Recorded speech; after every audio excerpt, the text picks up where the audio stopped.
Hello students, welcome to Gateway classes. Data structure पढ़ रहे हैं बेटा, और यूनिट 1 का लेक्चर नंबर 2 आज डिस्कस करते हैं। इसमें लास्ट लेक्चर में हमने टाइप्स ऑफ डेटा स्ट्रक्चर हम पढ़ रहे थे और लीनियर डेटा स्ट्रक्चर के बारे में हमने बात की थी, जिसमें स्टैक, क्यू, एरे और लिंक लिस्ट का थोड़ा थोड़ा इंट्रोडक्शन मैंने दिया था। अब आज यहाँ पर टाइप्स ऑफ डेटा स्ट्रक्चर को कंटिन्यू करेंगे। नॉन लीनियर डेटा स्ट्रक्चर्स के बारे में बात करेंगे पहले, उसके बाद linear non linear data structure में क्या डिफरेंस है पॉइंट वाइज देखेंगे, ताकि एग्जाम में कोई पूछ रहे तो आप उसे इजीली एक्सप्लेन कर पाए। फिर स्टैटिक और डायनामिक डेटा स्ट्रक्चर में क्या डिफरेंस है, डेटा स्ट्रक्चर की क्या इंपॉर्टेंस है, कुछ इंपॉर्टेंट मेन पॉइंट्स यहाँ पर लिखेंगे, तक क्योंकि दो नंबर में कुछ क्वेश्चंस इसके ऊपर से बन जाते हैं। ऑपरेशंस हम डेटा स्ट्रक्चर पे क्या क्या परफॉर्म कर सकते हैं, और फिर एक नया एल्गोरिथम पे जो टॉपिक है वो मैं शुरू करूंगी। एल्गोरिथम क्या होता है और एल्गोरिथम की एफिशिएंसी हम किस तरह से फाइंड आउट करते हैं, तो ये इस लेक्चर में हम लोग कवर अप करेंगे। और एक और बात मैं बता देती हूँ, यूनिट 1 जो है डेटा स्ट्रक्चर की, उसका जो सिलेबस है बेटा वो बहुत ज्यादा है, अप्रोक्सीमेटली 2 यूनिट जितना सिलेबस है एक सिंगल यूनिट में। तो ऐसा नहीं है कि आपको ये लगे कि ये डेटा स्ट्रक्चर की यूनिट 1 अभी चल रही है तो लॉन्ग टाइम चल रही है। इसके अप्रोक्सीमेटली 20 लेक्चर्स आपके आएंगे, ठीक है। तो और बहुत इंपॉर्टेंट है एग्जाम के लिए, उसी तरह से एग्जाम में क्वेश्चंस भी आते हैं इससे। चलिए, तो नॉन लीनियर डेटा स्ट्रक्चर के बारे में बात करते हैं। लीनियर डेटा स्ट्रक्चर क्या था, अब मैं हल्का सा आपको ओवरव्यू बता देती हूँ। जैसे मान लो हमने एरे की बात की कि, तो एरे में क्या होता था, एरे में मल्टीपल एलिमेंट्स को हम एक साथ कॉन्टिग्यूअस मेमोरी लोकेशन पे स्टोर कराते थे। मान लो ए नाम का कोई एरे है जिसमें 1 8 6 3 2 4, मैंने इतने नंबर ऑफ एलिमेंट लिख दिए। तो ये जो लिस्ट ऑफ एलिमेंट्स हैं, ये जितने भी एलिमेंट हैं, ये 1 बाय 1 एक के बाद एक स्टोर्ड है। एक एलिमेंट जो है वो अपने आगे और अपने पीछे वाले 2 ही एलिमेंट से कनेक्टेड है, इससे ज्यादा एलिमेंट से कनेक्टेड नहीं है, पहली चीज। दूसरा कि हम एक सिंगल रन में इस पूरे के पूरे एरे को, अगर मैं चाहूं कि मैं इस एरे के पहले एलिमेंट से लेके लास्ट एलिमेंट तक सबको प्रिंट करा लूं, तो एक बार में मैं एक लूप चलाऊंगी, एरे का इंडेक्स 0 1 2 3 4 5 इस तरह से होगा। लूप चला के 0 से लेके 5 इंडेक्स तक के सारे एलिमेंट्स को हम लूप के अंदर प्रिंट करा देंगे, ए ऑफ आई को प्रिंट करा देंगे। तो कहने का मतलब क्या है कि खाली प्रिंट भी कराना चाहते हैं या आप कोई और ऑपरेशन भी परफॉर्म कराना चाहते हैं, तो आप लूप के अंदर एक लूप लगाना पड़ेगा आपको, और सिंगल रन में पूरे एरे को एक साथ आप प्रोसेस कर सकते हैं, या आप उसको ट्रैवर्स कह सकते हैं कि आप उसको ट्रैवर्स कर सकते हैं। ट्रैवर्स का करने का मतलब क्या है कि बिल्कुल एक सिरे से पकड़ के अगर आप एक सिंगल रन में पूरे के पूरे डेटा स्ट्रक्चर को एक बार में विजिट कर सकते हैं, सारे एलिमेंट्स के ऊपर कोई ऑपरेशन परफॉर्म करना चाहें तो कर सकते हैं। ऐसे टाइप का जो डेटा स्ट्रक्चर होता है उसको लीनियर डेटा स्ट्रक्चर कहा जाता है। ऐसे लिंक लिस्ट में होता है। लिंक लिस्ट में क्या था कि एक मल्टीपल नोड्स हैं आपके और वो पॉइंटर्स की हेल्प से कनेक्टेड है। अब ये एरे में क्या है कि ये जो back to back memory location पर है ये डायनेमिकली क्रिएट होता है, back to back memory location पे नहीं है। इसका एड्रेस मान लो 1000 है, हो सकता है इसका 2000 हो सकता है इसका 3000 हो। मतलब ये मेमोरी में अलग अलग जगह पे नोड बने हुए हैं, है ना। हमारे पास पहले वाले नोड का एड्रेस होता है और उस तरह एक नोड से दूसरा, दूसरे से तीसरा, एक एक करके हम सारे नोड्स को प्रोसेस करते चले जाते हैं। और लास्ट नोड जो है जो वो किसी का एड्रेस होल्ड नहीं करता, कोई पॉइंटर नहीं होता, तो लास्ट नोड के एड्रेस पार्ट में नल होता है। इस नोड के बाद कोई भी दूसरा नोड नहीं है। इसमें भी क्या है, अगर मैं लिंक लिस्ट के पहले नोड तक जाऊं तो एक एक नोड को, एक एक पॉइंटर को फॉलो करते करते हम इस लिस्ट के सारे एलिमेंट्स को एक सिंगल रन में एक्सेस कर सकते हैं, है ना। तो इसलिए इन डेटा स्ट्रक्चर्स को लीनियर डेटा स्ट्रक्चर कहा जाता है। और हर एक एलिमेंट दूसरे अपने एक या मैक्सिमम 2 एलिमेंट से कनेक्टेड होता है। जो हम लिंक लिस्ट के टाइप पढ़ेंगे वहां भी, यहाँ देखिए हर एक एलिमेंट सिर्फ एक एलिमेंट से कनेक्टेड है, हर एक नोड सिर्फ दूसरे एक नोड से कनेक्टेड है, ये इससे कनेक्टेड है ना। क्यों? क्योंकि ये इसका एड्रेस होल्ड करके रखा बैठा है, ठीक। अब नॉन लीनियर डेटा स्ट्रक्चर का जब आइडिया आता है, तो नॉन लीनियर डेटा स्ट्रक्चर का क्या मतलब है कि जितने भी एलिमेंट्स हैं जरूरी नहीं है वो सारे एक ही लेवल पर हों, उनके बीच में हायरार्किकल रिलेशनशिप भी हो सकती है। मतलब मल्टीपल लेवल्स के अंदर भी जो डेटा एलिमेंट्स होते हैं उनको हम अरेंज कर सकते हैं। कैसे? Data elements are not arranged in sequence. मतलब नॉन लीनियर डेटा स्ट्रक्चर कौन से होते हैं जिसमें डेटा एलिमेंट जो है वो एक सीक्वेंस में अरेंज नहीं होते, पहले से एक सीक्वेंस सेटअप नहीं होता। Instead they are arrange in a hierarchical manner. Hierarchy किसको कहते हैं? एक लेवल, फिर दूसरा लेवल, फिर तीसरा लेवल। अभी हम एग्जाम्पल में देखेंगे जहां पर एक एलिमेंट एक या एक से ज्यादा number of element, multiple number of element से भी कनेक्टेड हो सकता है। अब ऐसे जो डेटा स्ट्रक्चर्स होंगे उनमें इंसर्शन और डिलीशन जो है वो लीनियरली अगर हम करें तो पॉसिबल नहीं है। तो देखिए the insertion and deletion of data is therefore not possible in a linear fashion. ऐसा नहीं है कि हमने कहीं भी कोई डेटा को इंसर्ट कर सकते हैं डायरेक्टली, कहीं से भी डिलीट कर सकते हैं, इसमें डिफरेंट रूल्स हमें फॉलो करने पड़ते हैं। It requires multiple runs. Multiple run मतलब क्या मतलब हुआ कि एक जगह से स्टार्ट करके अगर मैं एक लूप चलाऊं तो एक सिंगल रन में पूरा डेटा स्ट्रक्चर जो है सारे एलिमेंट्स हम प्रोसेस कर पाएंगे, ऐसा जरूरी नहीं है। हमें मल्टीपल रन्स की रिक्वायरमेंट होगी सारे एलिमेंट्स को प्रोसेस करने के लिए, ठीक है। That is if we start from the first element it might not be possible to traverse all the elements in a single pass, है ना। एग्जाम्पल से ये बात सारी बहुत अच्छे से समझ में आएगी। एग्जाम्पल दो है, ट्री और ग्राफ। ये नॉन लीनियर डेटा स्ट्रक्चर के एग्जाम्पल है। चलिए सबसे पहले ट्री का देखिए। ट्री क्या है, एक नॉन लीनियर डेटा स्ट्रक्चर है। चलिए यहीं पर एक एग्जाम्पल में देखते हैं किस तरह से दिखाते हैं। अगर मैं खाली ट्री की बात करूं किस तरह से बनता है, सबसे पहले जब भी हम डेटा स्ट्रक्चर है ट्री उसको बनाएंगे तो हमेशा एक रूट नोड होता है। नोड है रूट, ठीक है। हर एक नोड के चाइल्ड नोड्स पॉसिबल हैं। ये पेरेंट नोड है, ये इसके दो चिल्ड्रन नोड हैं। ऐसे ही इस रूट ये जो नोड है इसके भी फर्दर चाइल्ड हो सकते हैं, इसके भी फर्दर चाइल्ड हो सकते हैं। दो भी हो सकते हैं, एक भी हो सकता है, एक से ज्यादा भी हो सकते हैं। तो देखिए ये क्या है, ये एक ट्री है। ये देखिए ये एक ट्री है ना। कैसे है देखो, ये पहला नोड, फिर ये पेरेंट नोड है जिसको जो फर्स्ट नोड है ट्री का जिसको उसको कहते हैं root node. This is called as root node. This is your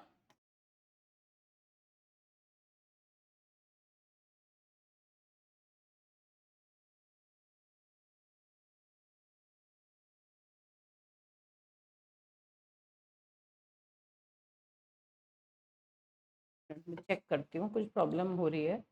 हाँ बेटा देखिए, तो ये फर्स्ट वाला जो नोड है इसको हम बोलते हैं रूट नोड, ठीक है। अब रूट नोड के मल्टीपल चिल्ड्रन हो सकते हैं, ऐसे ही जो फर्दर नोड्स होते हैं उनके भी मल्टीपल चिल्ड्रन हो सकते हैं। एक, दो या उससे भी ज्यादा नंबर ऑफ चिल्ड्रन नोड्स यहाँ पर पॉसिबल है, ठीक है। अब देखो ये जो डेटा स्ट्रक्चर है इसमें क्या है, इसमें सारे नोड क्या सेम लेवल पर है, नहीं। ये क्या है, ये है लेवल 0, ये है लेवल 1, ये कौन से लेवल पर है, ये है लेवल 2। अगर मैं 0 से लेवल को शुरू करूं, है ना, और ये है मेरा लेवल 3, ये लास्ट लेवल है मेरा। तो देखो जितने भी हमारे नोड्स हैं वो सब सेम लेवल पर हैं, ऐसा जरूरी नहीं है। डिफरेंट डिफरेंट लेवल्स पर नोड्स हैं वो अरेंज्ड हैं और उनके बीच में एक हायरार्की मेंटेन्ड है। क्या कि रूट नोड के 2 चिल्ड्रन है, इस नोड के 2 चिल्ड्रन है, फिर इसके फर्दर 3 चिल्ड्रन है, इसका एक चाइल्ड है, इसका कोई भी चाइल्ड नहीं है, इसके 2 चाइल्ड नोड्स हैं और इसका भी एक चाइल्ड नोड है, ठीक है। ऐसे डेटा स्ट्रक्चर्स को हम क्या कहते हैं, नॉन लीनियर डेटा स्ट्रक्चर कहते हैं। ये एक एग्जांपल है ट्री का, बेसिक एग्जांपल है ट्री का, ठीक है। अब यूसेज कहाँ होती है, अब देखो मुझे एक बात बताओ, क्या यहाँ पर मैं ये कह सकती हूँ कि एक नोड सिर्फ एक या 2 नोड से ही कनेक्टेड है, नहीं। एक नोड मल्टीपल 2 से ज्यादा नोड्स के साथ भी कनेक्टेड रह सकता है, पहली बात, नॉन लीनियर डेटा स्ट्रक्चर का पहला एग्जाम्पल। दूसरा कि एक सिंगल रन में हम सारे नोड्स को एक साथ ट्रेवर्स कर पाए, ये पॉसिबल नहीं है। जैसे अगर मैं यहाँ से शुरू करूँ तो पहले यहाँ से मान लो एक पाथ फॉलो करना है, यहाँ से यहाँ आए, यहाँ से यहाँ आए, यहाँ से आए, खत्म हो गया। तो एक सिंगल पास में ये सारे के सारे नोड तो रह गए, इन्हें तो हम प्रोसेस नहीं कर पाए, इन्हें प्रोसेस करने के लिए नेक्स्ट पास में हमें एंटर करना पड़ेगा। ऐसे ही अगर मैं इधर की डायरेक्शन में चलूं, ये तो बाकी के नोड्स बच जाएंगे। तो कहने का मतलब क्या हुआ कि हम किसी एक स्टार्टिंग नोड से शुरू करके किसी एक पर्टिकुलर पाथ को फॉलो करते करते सारे नोड्स को प्रोसेस कर पाए, ऐसा पॉसिबल नहीं है। Multiple runs are required to process each and every element of that particular data structure, ठीक है। ये सारी बातें जो हमने की ये क्या था, और यहाँ पर इंसर्शन डिलीशन जो है वो लीनियर फैशन में हम नहीं कर सकते। जब हम ट्री पढ़ेंगे, ग्राफ पढ़ेंगे, वहां पर देखेंगे किस तरह से हम इन्हें कर पाएंगे, ठीक है बेटा। तो मल्टीपल रन्स की यहाँ रिक्वायरमेंट है और जितने भी डेटा एलिमेंट्स हैं वो सारे सीक्वेंशियली अरेंज नहीं है, किसी सीक्वेंस में अरेंज नहीं है। रिक्वायरमेंट कहाँ आती है, किस टाइप का डेटा आपको स्टोर करने की रिक्वायरमेंट हो सकती है जिसका हम ट्री डेटा स्ट्रक्चर यूज करें, है ना। तो देखिए कुछ डेटा ऐसे होते हैं जो कि हायरार्किकल रिलेशनशिप रखते हैं डिफरेंट एलिमेंट्स के बीच में। जैसे अगर कोई एम्प्लॉय है मान लीजिए, जैसे the data structure which reflects this relationship is called a tree. Hierarchical relationship अगर किसी एंटिटी के बारे में आपको रखना है तो वो ट्री के थ्रू आप दिखा सकते हैं। अब ट्री जो है उसमें 2 चीजें हमने यूज की, वर्टिसेस ये जो राउंड राउंड सर्कल्स आपको दिख रहे हैं ये क्या है, वर्टिसेस, और इन वर्टिसेस को जो कनेक्ट कर रही हैं लाइंस उनको हम कहते हैं एजेस। वर्टिसेस एंड एजेस, इन दो चीजों से मिलके हमने ट्री बनाया है, बस यही बात कर रहे हैं। It is also collection of vertices and edges. However, in tree data structure, there can only be one edge between two vertices. बहुत इंपॉर्टेंट बात है, दो वर्टिसेस के बीच में सिर्फ और सिर्फ एक ही एज होगा। क्यों? क्योंकि ट्री के अंदर कभी भी कोई लूप नहीं होता, कोई क्लोज्ड लूप नहीं होता। जैसे मैं ये कह दूं कि अगर मान लो ये दो है, इन दो नोड्स के बीच में मैंने एक और एज बना दिया ये, तो देखो यहाँ लूप हो गया। तो ट्री कौन सा है? ट्री एक ऐसा डेटा स्ट्रक्चर है जिसमें नोड्स और एजेस तो हैं, लेकिन वहां कहीं कोई लूप एग्जिस्ट नहीं करेगा। ठीक है, there is no loop in tree, ध्यान रखना। अगर यहाँ लूप बना दिया तो it is not a tree, it is a graph. Graph एक ऐसा डेटा स्ट्रक्चर है जो ट्री जैसा ही है लेकिन उसमें लूप अलाउड है। ठीक है, तो अब देखिए, तो ये कुछ कुछ मेन बातें हैं, हालांकि इनको बहुत इलैबोरेटेड डिस्कस करेंगे, लेकिन फिर भी इनिशियली नो हाउ के लिए हम इन बातों के बारे में देख रहे हैं। There can only be one edge between two vertices, दो वर्टिसेस के बीच में सिर्फ एक एज हो सकता है, दो नहीं हो सकते, क्योंकि उससे लूप बन जाता है, तब वो ट्री नहीं रहेगा। एग्जाम्पल, अगर हम किसी एम्प्लॉय का पर्सनल रिकॉर्ड मेंटेन कर रहे हैं तो उसमें क्या क्या डेटा आइटम्स हो सकते हैं? उसका सोशल सिक्योरिटी नंबर हो सकता है, उसका नाम हो सकता है, एड्रेस हो सकता है, एज हो सकता है, सैलरी हो सकता है, डिपेंडेंट्स हो सकते हैं। तो एक एम्प्लॉय की इंफॉर्मेशन को रखने के लिए देखो क्या क्या, सोशल सिक्योरिटी नंबर, उसका नाम, एड्रेस, एज, सैलरी, डिपेंडेंट्स, ये सारे तो किससे जुड़े हुए हैं? एम्प्लॉय से। अब फर्दर नाम जो है, फर्दर नेम के भी तीन पार्ट हो सकते हैं, first name, last name, middle name. तो देखो ये अलग लेवल पर ये खुल गया।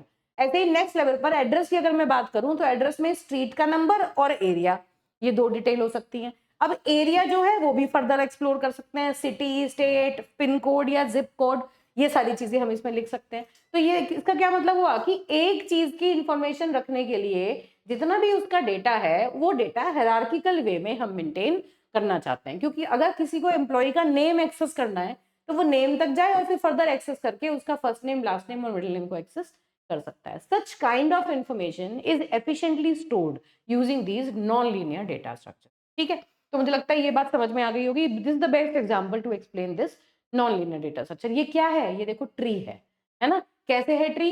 एक हो गया एम्प्लॉई का एम्प्लॉई नोड, ये तो हो गया रूट ऑफ द ट्री, ये सारे हो गए अगले वाले लेवल पर, है ना?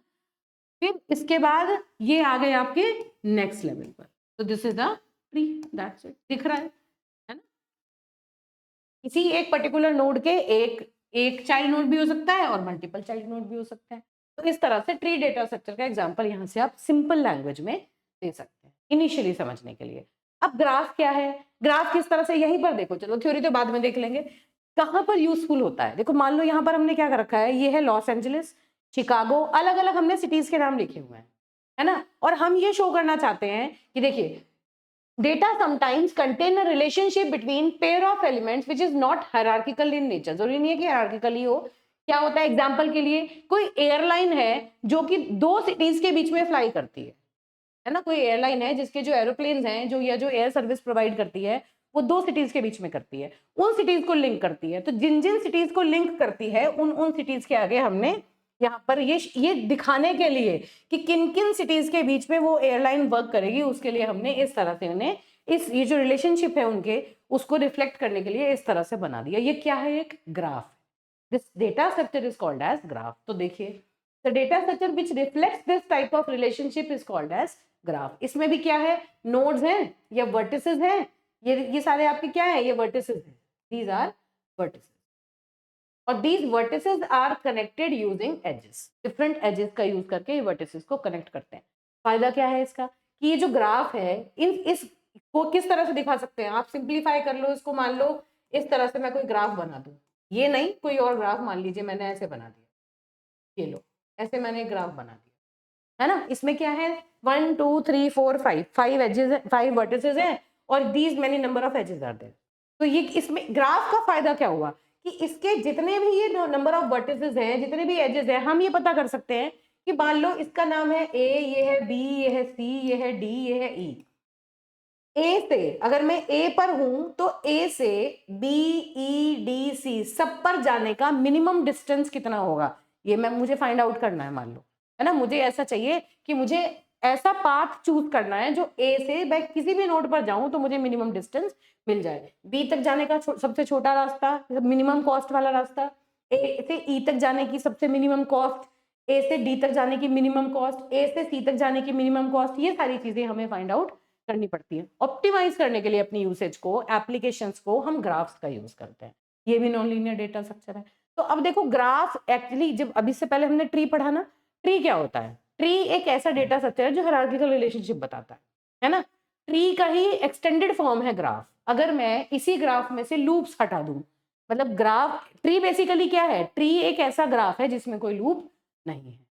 ग्राफ में लूप हो सकते हैं, ट्री में लूप नहीं होते। बाकी हमें जब इनको इलैबोरेटेड पढ़ेंगे तब देखेंगे, है ना। यहाँ पर भी अगर मैं कहूँ आपसे कि मुझे ए से प्रोसेस करना है और इस तरह से, या बी से प्रोसेस करना है, इस तरह से प्रोसेस करना है कि एक सिंगल रन में सारे प्रोसेस हो जाएं, हो सकता है किसी ग्राफ में हो जाए, हो सकता है ग्राफ में, किसी ग्राफ में ना हो, है ना। तो यहाँ भी एक सिंगल पास में आप सारे नोड्स को विजिट करते चले जाएं, सारे एजेस को विजिट कर लें, ऐसा पॉसिबल नहीं है। आपको मल्टीपल रन में डेटा स्ट्रक्चर को ट्रैवर्स करना पड़ता है, ठीक बात है। और सारे, एक जो नोड है वो सिर्फ एक या दो से नहीं, मल्टीपल नोड से भी कनेक्टेड रह सकता है। जैसे ये है, देखो ये 3 नोड के साथ कनेक्टेड है, जबकि जो तो मतलब ये लीनियर फैशन में कनेक्टेड नहीं है, हायरार्किकल फैशन में ही कनेक्टेड यहाँ पर हो रहे हैं। ऐसे डेटा स्ट्रक्चर को हम नॉन लीनियर डेटा स्ट्रक्चर कहते हैं। तो लीनियर कौन सा है? जहां पर सीक्वेंशियल मैनर में सारे डेटा एलिमेंट्स होते हैं, है ना। एक सिंगल रन में पूरे डेटा स्ट्रक्चर के एलिमेंट्स को हम प्रोसेस कर सकते हैं, ठीक बात है। ऐसे डेटा स्ट्रक्चर को लीनियर कहते हैं। नॉन लीनियर कौन सा होता है? जहां पर एक हायरार्किकल वे में हम उनको रिप्रेजेंट करते हैं, एक सिंगल पास में सारे नोड्स को या सारे के सारे डेटा एलिमेंट्स को एक्सेस कर पाए, ऐसा पॉसिबल नहीं होता। और एक नोड जो है वो मल्टीपल नोड्स के साथ कनेक्ट हो सकता है, ठीक है। तो ये हुई आपकी सिंपल नॉन लीनियर और लीनियर डेटा स्ट्रक्चर्स की डेफिनेशन विद एग्जांपल। यहाँ पर इनके बीच में डिफरेंस देख लेते हैं, जो चीजें पढ़ी हैं उन्हीं के बारे में बात करेंगे। क्या है? देखो, लीनियर डेटा स्ट्रक्चर जो है वो लीनियर ऑर्डर में या सीक्वेंशियल फैशन में अरेंज्ड होते हैं। Each element is attached to its previous and next adjacent. हर एक एलिमेंट अपने से पहले और अपने बाद वाले एलिमेंट से कनेक्टेड रहता है। अब एक एरे है तो एरे अपने पहले वाले एलिमेंट से और अपने बाद वाले एलिमेंट से कनेक्टेड होगा। अगर मान लीजिए मैं किसी एरे की बात करूं, है ना, और मुझे पता है कि 0 1 2 3, मुझे इसका एड्रेस पता है, तो इससे पहले वाले का एड्रेस भी पता चल जाएगा। अगर एक एड्रेस स्टोर, मतलब एक ये इंटीजर स्टोर कर रखे हैं तो 2 2 बाइट में इंटीजर स्टोर होंगे। इस तरह से कह सकते हैं कि मान लो इसका एड्रेस है 100 तो इसका होगा 102, इसका होगा 104, इसका 106, इस तरह से एलिमेंट्स स्टोर्ड होंगे। अगर मुझे इसका एड्रेस पता है तो इससे पहले वाले का और इसके बाद वाले का एड्रेस हम पता कर सकते हैं। -2 कर दो तो पहले वाले का एड्रेस मिल जाएगा, +2 कर दोगे तो बाद वाले का एड्रेस मिल जाएगा। तो मतलब हर एक एलिमेंट अपने से पहले और बाद वाले से कनेक्टेड है सीक्वेंशियली। ऐसे ही लिंक लिस्ट में होता है ना। अगर हम लिंक लिस्ट की बात करें तो हर एक एलिमेंट अपने से बाद वाले एलिमेंट के साथ अटैच्ड है ना। अगर आप एक एलिमेंट में पहुंच जाओ तो पॉइंटर के थ्रू आप उसके नेक्स्ट एलिमेंट तक जा सकते हैं। डबली लिंक लिस्ट भी पढ़ते हैं। डबली लिंक लिस्ट में क्या होता है? एक एलिमेंट अपने पहले वाले और बाद वाले दोनों एलिमेंट्स, दोनों नोड्स के साथ अटैच्ड होता है। तो ऐसे डेटा स्ट्रक्चर को लीनियर डेटा स्ट्रक्चर कहते हैं, ठीक है। जबकि यहाँ पर data elements are attached in hierarchical manner, या एक दो से ज्यादा भी एलिमेंट्स के साथ वो हायरार्की के फॉर्म में कनेक्टेड हो सकते हैं। मोर में be connected to more than 2 elements. 2 elements के साथ, 2 से ज्यादा एलिमेंट्स के साथ भी कनेक्टेड हो सकते हैं। जब हम लीनियर डेटा स्ट्रक्चर की बात करते हैं तो वो सिंगल लेवल पर काम करता है, जबकि जो नॉन लीनियर है उसमें हमने देखे थे मल्टीपल लेवल्स हो सकते हैं। इम्प्लीमेंटेशन जो होती है नॉन लीनियर की, वो उसके कंपैरिजन में लीनियर जो डेटा स्ट्रक्चर है उसकी इम्प्लीमेंटेशन ईजी होती है, ठीक है। सिंगल रन में इनको ट्रैवर्स कर सकते हैं। मेमोरी जो है उसका यूटिलाइजेशन बहुत एफिशिएंट नहीं है, क्योंकि आपको सीक्वेंशियली सबको कनेक्ट करने की रिक्वायरमेंट होती है। जब हम पढ़ेंगे तो ये पॉइंट ऑटोमेटिकली आपको क्लियर हो जाएगा। उसके बाद एग्जाम्पल क्या है? Array, stack, Q, link list, ये लीनियर डेटा स्ट्रक्चर के एग्जाम्पल है, और ये ट्री और ग्राफ जो है वो नॉन लीनियर के एग्जाम्पल्स हैं, ठीक है। जहां सिंपल डेटा स्टोरेज और मैनिपुलेशन का काम होता है वहां हम लीनियर डेटा स्ट्रक्चर्स यूज करते हैं। जहां कॉम्प्लेक्स रिलेशनशिप्स और डेटा हायरार्कीज मेंटेन करनी पड़ती हैं, वहां पर जैसे फाइल सिस्टम हो गया या सोशल नेटवर्क्स हो गए या कंप्यूटर नेटवर्क आपको दिखाने हैं जहां मल्टीपल स्टेशन के बीच में किस तरह से नोड्स कनेक्टेड हैं, वहां पर हम नॉन लीनियर डेटा स्ट्रक्चर्स का यूज कर लेते हैं। तो खूब पढ़ेंगे आप इनके ऊपर, हम खूब एक्सरसाइजेस करेंगे, खूब पढ़ेंगे, आपको ये सारी चीजें बहुत अच्छे से समझ में आने लगेंगी। ठीक है बेटा, तो ये चीज क्यों इंक्लूड की है मैंने, क्योंकि लीनियर और नॉन लीनियर में डिफरेंस कभी पूछ लिया जाता है तो आप पर्टिकुलर पॉइंट्स के ऊपर इन्हें कंपेयर कर पाए और एग्जाम्पल से समझा दें। ठीक, इसके बाद जो डेटा स्ट्रक्चर्स का डिफरेंशिएशन है वो एक और टर्म की करस्पॉन्डेंस से पूछा जाता है, जैसे कि स्टैटिक डेटा स्ट्रक्चर और डायनेमिक डेटा स्ट्रक्चर। इनमें क्या डिफरेंस होता है? देखो, स्टैटिक क्या वर्ड है? स्टैटिक वो है जिसको आप चेंज नहीं कर सकते, है ना, जो फिक्स है। डायनेमिक कौन सा है? जो according to the requirement you can modify that. Dynamic का मतलब है जिसका साइज आप चेंज कर सकते हैं, जिसको जो वेरिएबल है ना। तो स्टैटिक डेटा स्ट्रक्चर कौन सा होगा? ध्यान से समझो, स्टैटिक डेटा स्ट्रक्चर का एग्जांपल से हम इसको समझते हैं। सबसे पहले एरे, एरे जो है वो स्टैटिक डेटा स्ट्रक्चर का एग्जांपल है। कैसे? अगर मान लीजिए, अब ध्यान से समझना, मैं इम्प्लीमेंटेशन के साथ बता रही हूँ क्योंकि ये चीज आप ऑलरेडी पढ़ चुके हैं। मान लीजिए मैंने यहाँ पर A100 लिखा। जब भी हम एरे को यूज करते हैं तो एरे को हमें डिक्लेयर करना पड़ता है। एरे क्या होता है? अभी सी की जो सी प्रोग्रामिंग में पढ़ के आया ना, उनके बारे में बात करते हैं। एरे बेसिकली क्या है? एरे एक ऐसा डेटा स्ट्रक्चर है जिसके अंदर आप एक ही टाइप के बहुत सारी वैल्यूज को स्टोर करा सकते हैं।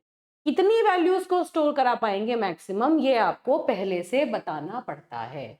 जब आप मान लीजिए सी प्रोग्रामिंग का यूज करके आप एरेज काम कर रहे हैं तो आपको सी में उस एरे को डिक्लेयर करना पड़ेगा। डिक्लेयर करते टाइम आपको ये बताना पड़ेगा कि उस एरे के अंदर मैक्सिमम कितने एलिमेंट्स स्टोर हो सकते हैं। जैसे ये एक इंटीजर एरे है जिसका नाम ए है। इंट मतलब इस एरे का टाइप है इंटीजर। इसके अंदर मैक्सिमम 100 एलिमेंट्स को हम स्टोर करा सकते हैं और वो सारे के सारे एलिमेंट्स किस टाइप के होंगे? इंटीजर होंगे। ये बात हम पहले से बता के चल रहे हैं।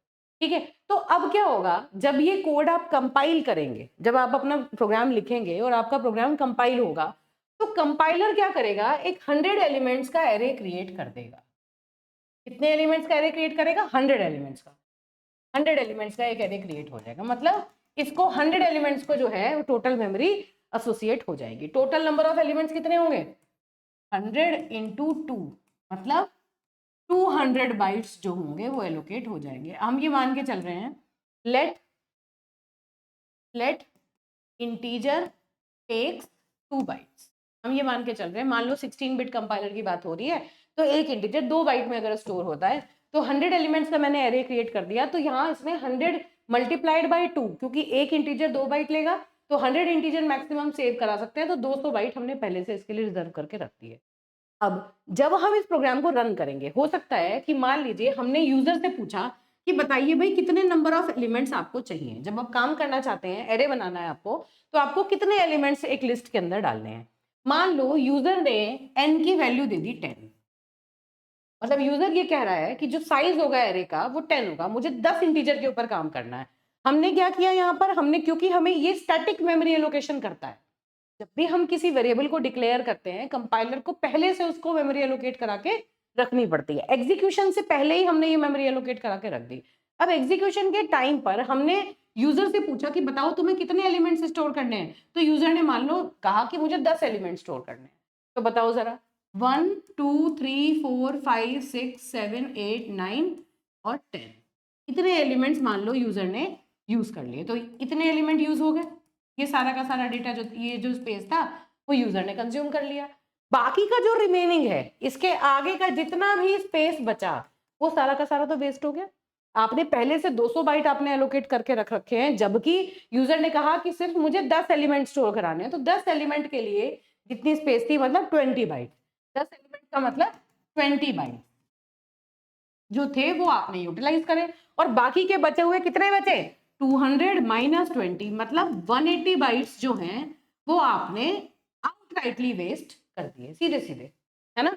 अब ये जो डेटा स्ट्रक्चर है, इस तरह से जो हमने क्रिएट किया, एरे को जिस तरह से मैंने क्रिएट किया है, ये स्टैटिक डेटा स्ट्रक्चर है। स्टैटिक का मतलब क्या हुआ कि जब आपने डेटा स्ट्रक्चर को क्रिएट किया तो उसको जो मेमोरी एलोकेट हुई वो कंपाइलेशन के टाइम पर हो गई। अब आप इस डेटा स्ट्रक्चर का एक बार आपने जब एरे क्रिएट कर दिया तो आप इसके साइज को कम या ज्यादा नहीं कर सकते।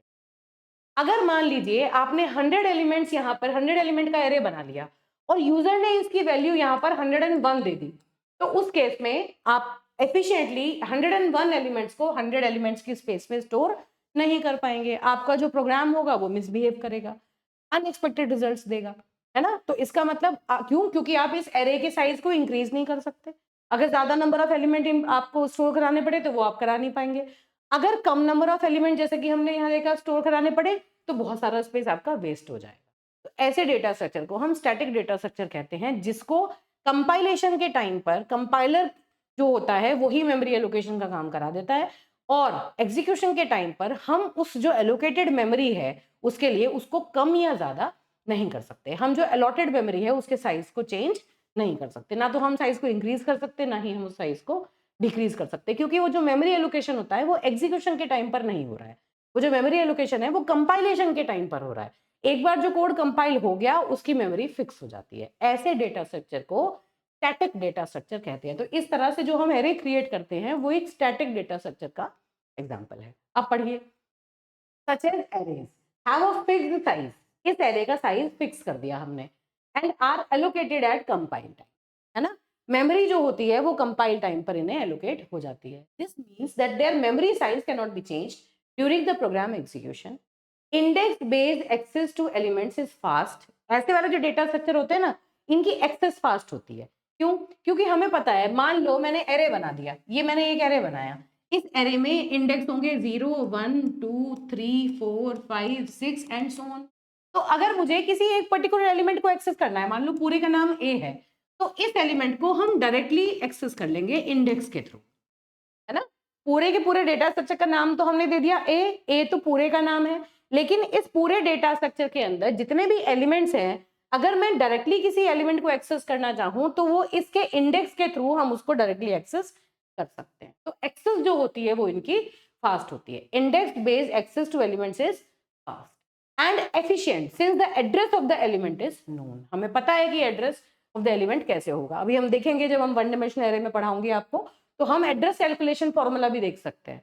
मतलब हमें एक एक करके कैलकुलेट करने की जरूरत नहीं है, डायरेक्ट फॉर्मूला लगा के हम सीधे कि हम मुझे 5th एलिमेंट का एड्रेस चाहिए, मुझे 10th एलिमेंट का एड्रेस चाहिए, तो हम डायरेक्टली उस एलिमेंट का एड्रेस फाइंड आउट कर सकते हैं, क्योंकि हमें पता है कि बैक टू बैक सारे के सारे स्टोर हो सकते हैं, है ना। तो किसी भी पर्टिकुलर इंडेक्स का कौन से एड्रेस पर होगा वो एड्रेस कैलकुलेशन के लिए हमारे पास डायरेक्टली एक फॉर्मूला आ जाएगा। उस फॉर्मूले में हम जिस भी इंडेक्स का चाहें डायरेक्टली उसका एड्रेस निकाल सकते हैं। तो इसलिए हम उस एक्सेस, भाई मान लो मुझे इस एलिमेंट को एक्सेस करना है, कैसे करेंगे? इसका एड्रेस पता कर लो और उस एड्रेस पर जो वैल्यू है उसे एक्सेस कर लो, है ना। डायरेक्टली मुझे पता चल जाना चाहिए A5 जो है वो किस एड्रेस पर है, बस उस एड्रेस पे जाके हम उसकी वैल्यू को उठा लेंगे। एड्रेस कैसे कैलकुलेट करेंगे? उसके लिए क्योंकि इंडेक्सेस हैं, एडजेसेंट एड्रेसेस में हैं, तो इसके लिए we can carry out some formula based on which we can compute the address of any particular element of the, ठीक है। तो ये हुआ स्टैटिक डेटा स्ट्रक्चर के बारे में बात। You need not to worry, array पूरा दोबारा पढ़ाऊंगी मैं। जब एरे पढ़ाऊंगी 1D array, 2D array, 3D array, कैसे वो मेमोरी में रिप्रेजेंट होते हैं, उनका इंडेक्स कैलकुलेशन फॉर्मूला क्या होता है, इसके ऊपर खूब न्यूमेरिकल होते हैं। बहुत इंपॉर्टेंट टॉपिक एग्जाम में आता है, फिर से बताऊंगी इसके बारे में सब, ठीक है। फिलहाल सिर्फ उस टर्म में कि स्टैटिक और डायनेमिक डेटा स्ट्रक्चर में क्या डिफरेंस होता है, उस सीक्वेंस में आपको ये समझना है। Dynamic data structure on the other hand क्या होता है, हट गया ये, यहाँ से लिख देती हूँ, डायनेमिक डेटा स्ट्रक्चर, ठीक है। क्या होते हैं? ऐसे डेटा स्ट्रक्चर जिन्हें मेमोरी जो होती है वो एग्जीक्यूशन के टाइम पर अलॉट होती है ना। एग्जीक्यूशन के टाइम पर अलॉट होती है, पहले से मेमोरी एलोकेट करके हम इन्हें नहीं रखते। जैसे कि डायनेमिकली अगर एग्जीक्यूशन के टाइम पर हम क्रिएट करें, link list is example of dynamic data structure. देखिए, there memory size can be changed during program execution. Memory can be dynamically allocated और deallocated during the program execution. मतलब आप dynamically memory create भी कर सकते हैं और उसको डी एलोकेट भी कर सकते हैं। Due to this dynamic nature, accessing elements based on index may be slower as it may require memory allocation and deallocation, है ना। जो एक्सेस होगा नेचुरली वो कंपैरेटिवली स्लो होगा। एग्जांपल चलो देख लेते हैं क्या होगा। ये देखिए, डायनेमिक डेटा स्ट्रक्चर का बेस्ट एग्जांपल है लिंक लिस्ट। लिंक लिस्ट का फॉलो करके हम इसको समझते हैं। क्या होता है लिंक लिस्ट, क्या करते हैं लिंक लिस्ट में? मान लो हमने ये कहा कि मुझे 4 एलिमेंट्स का एरे बनाना है ना।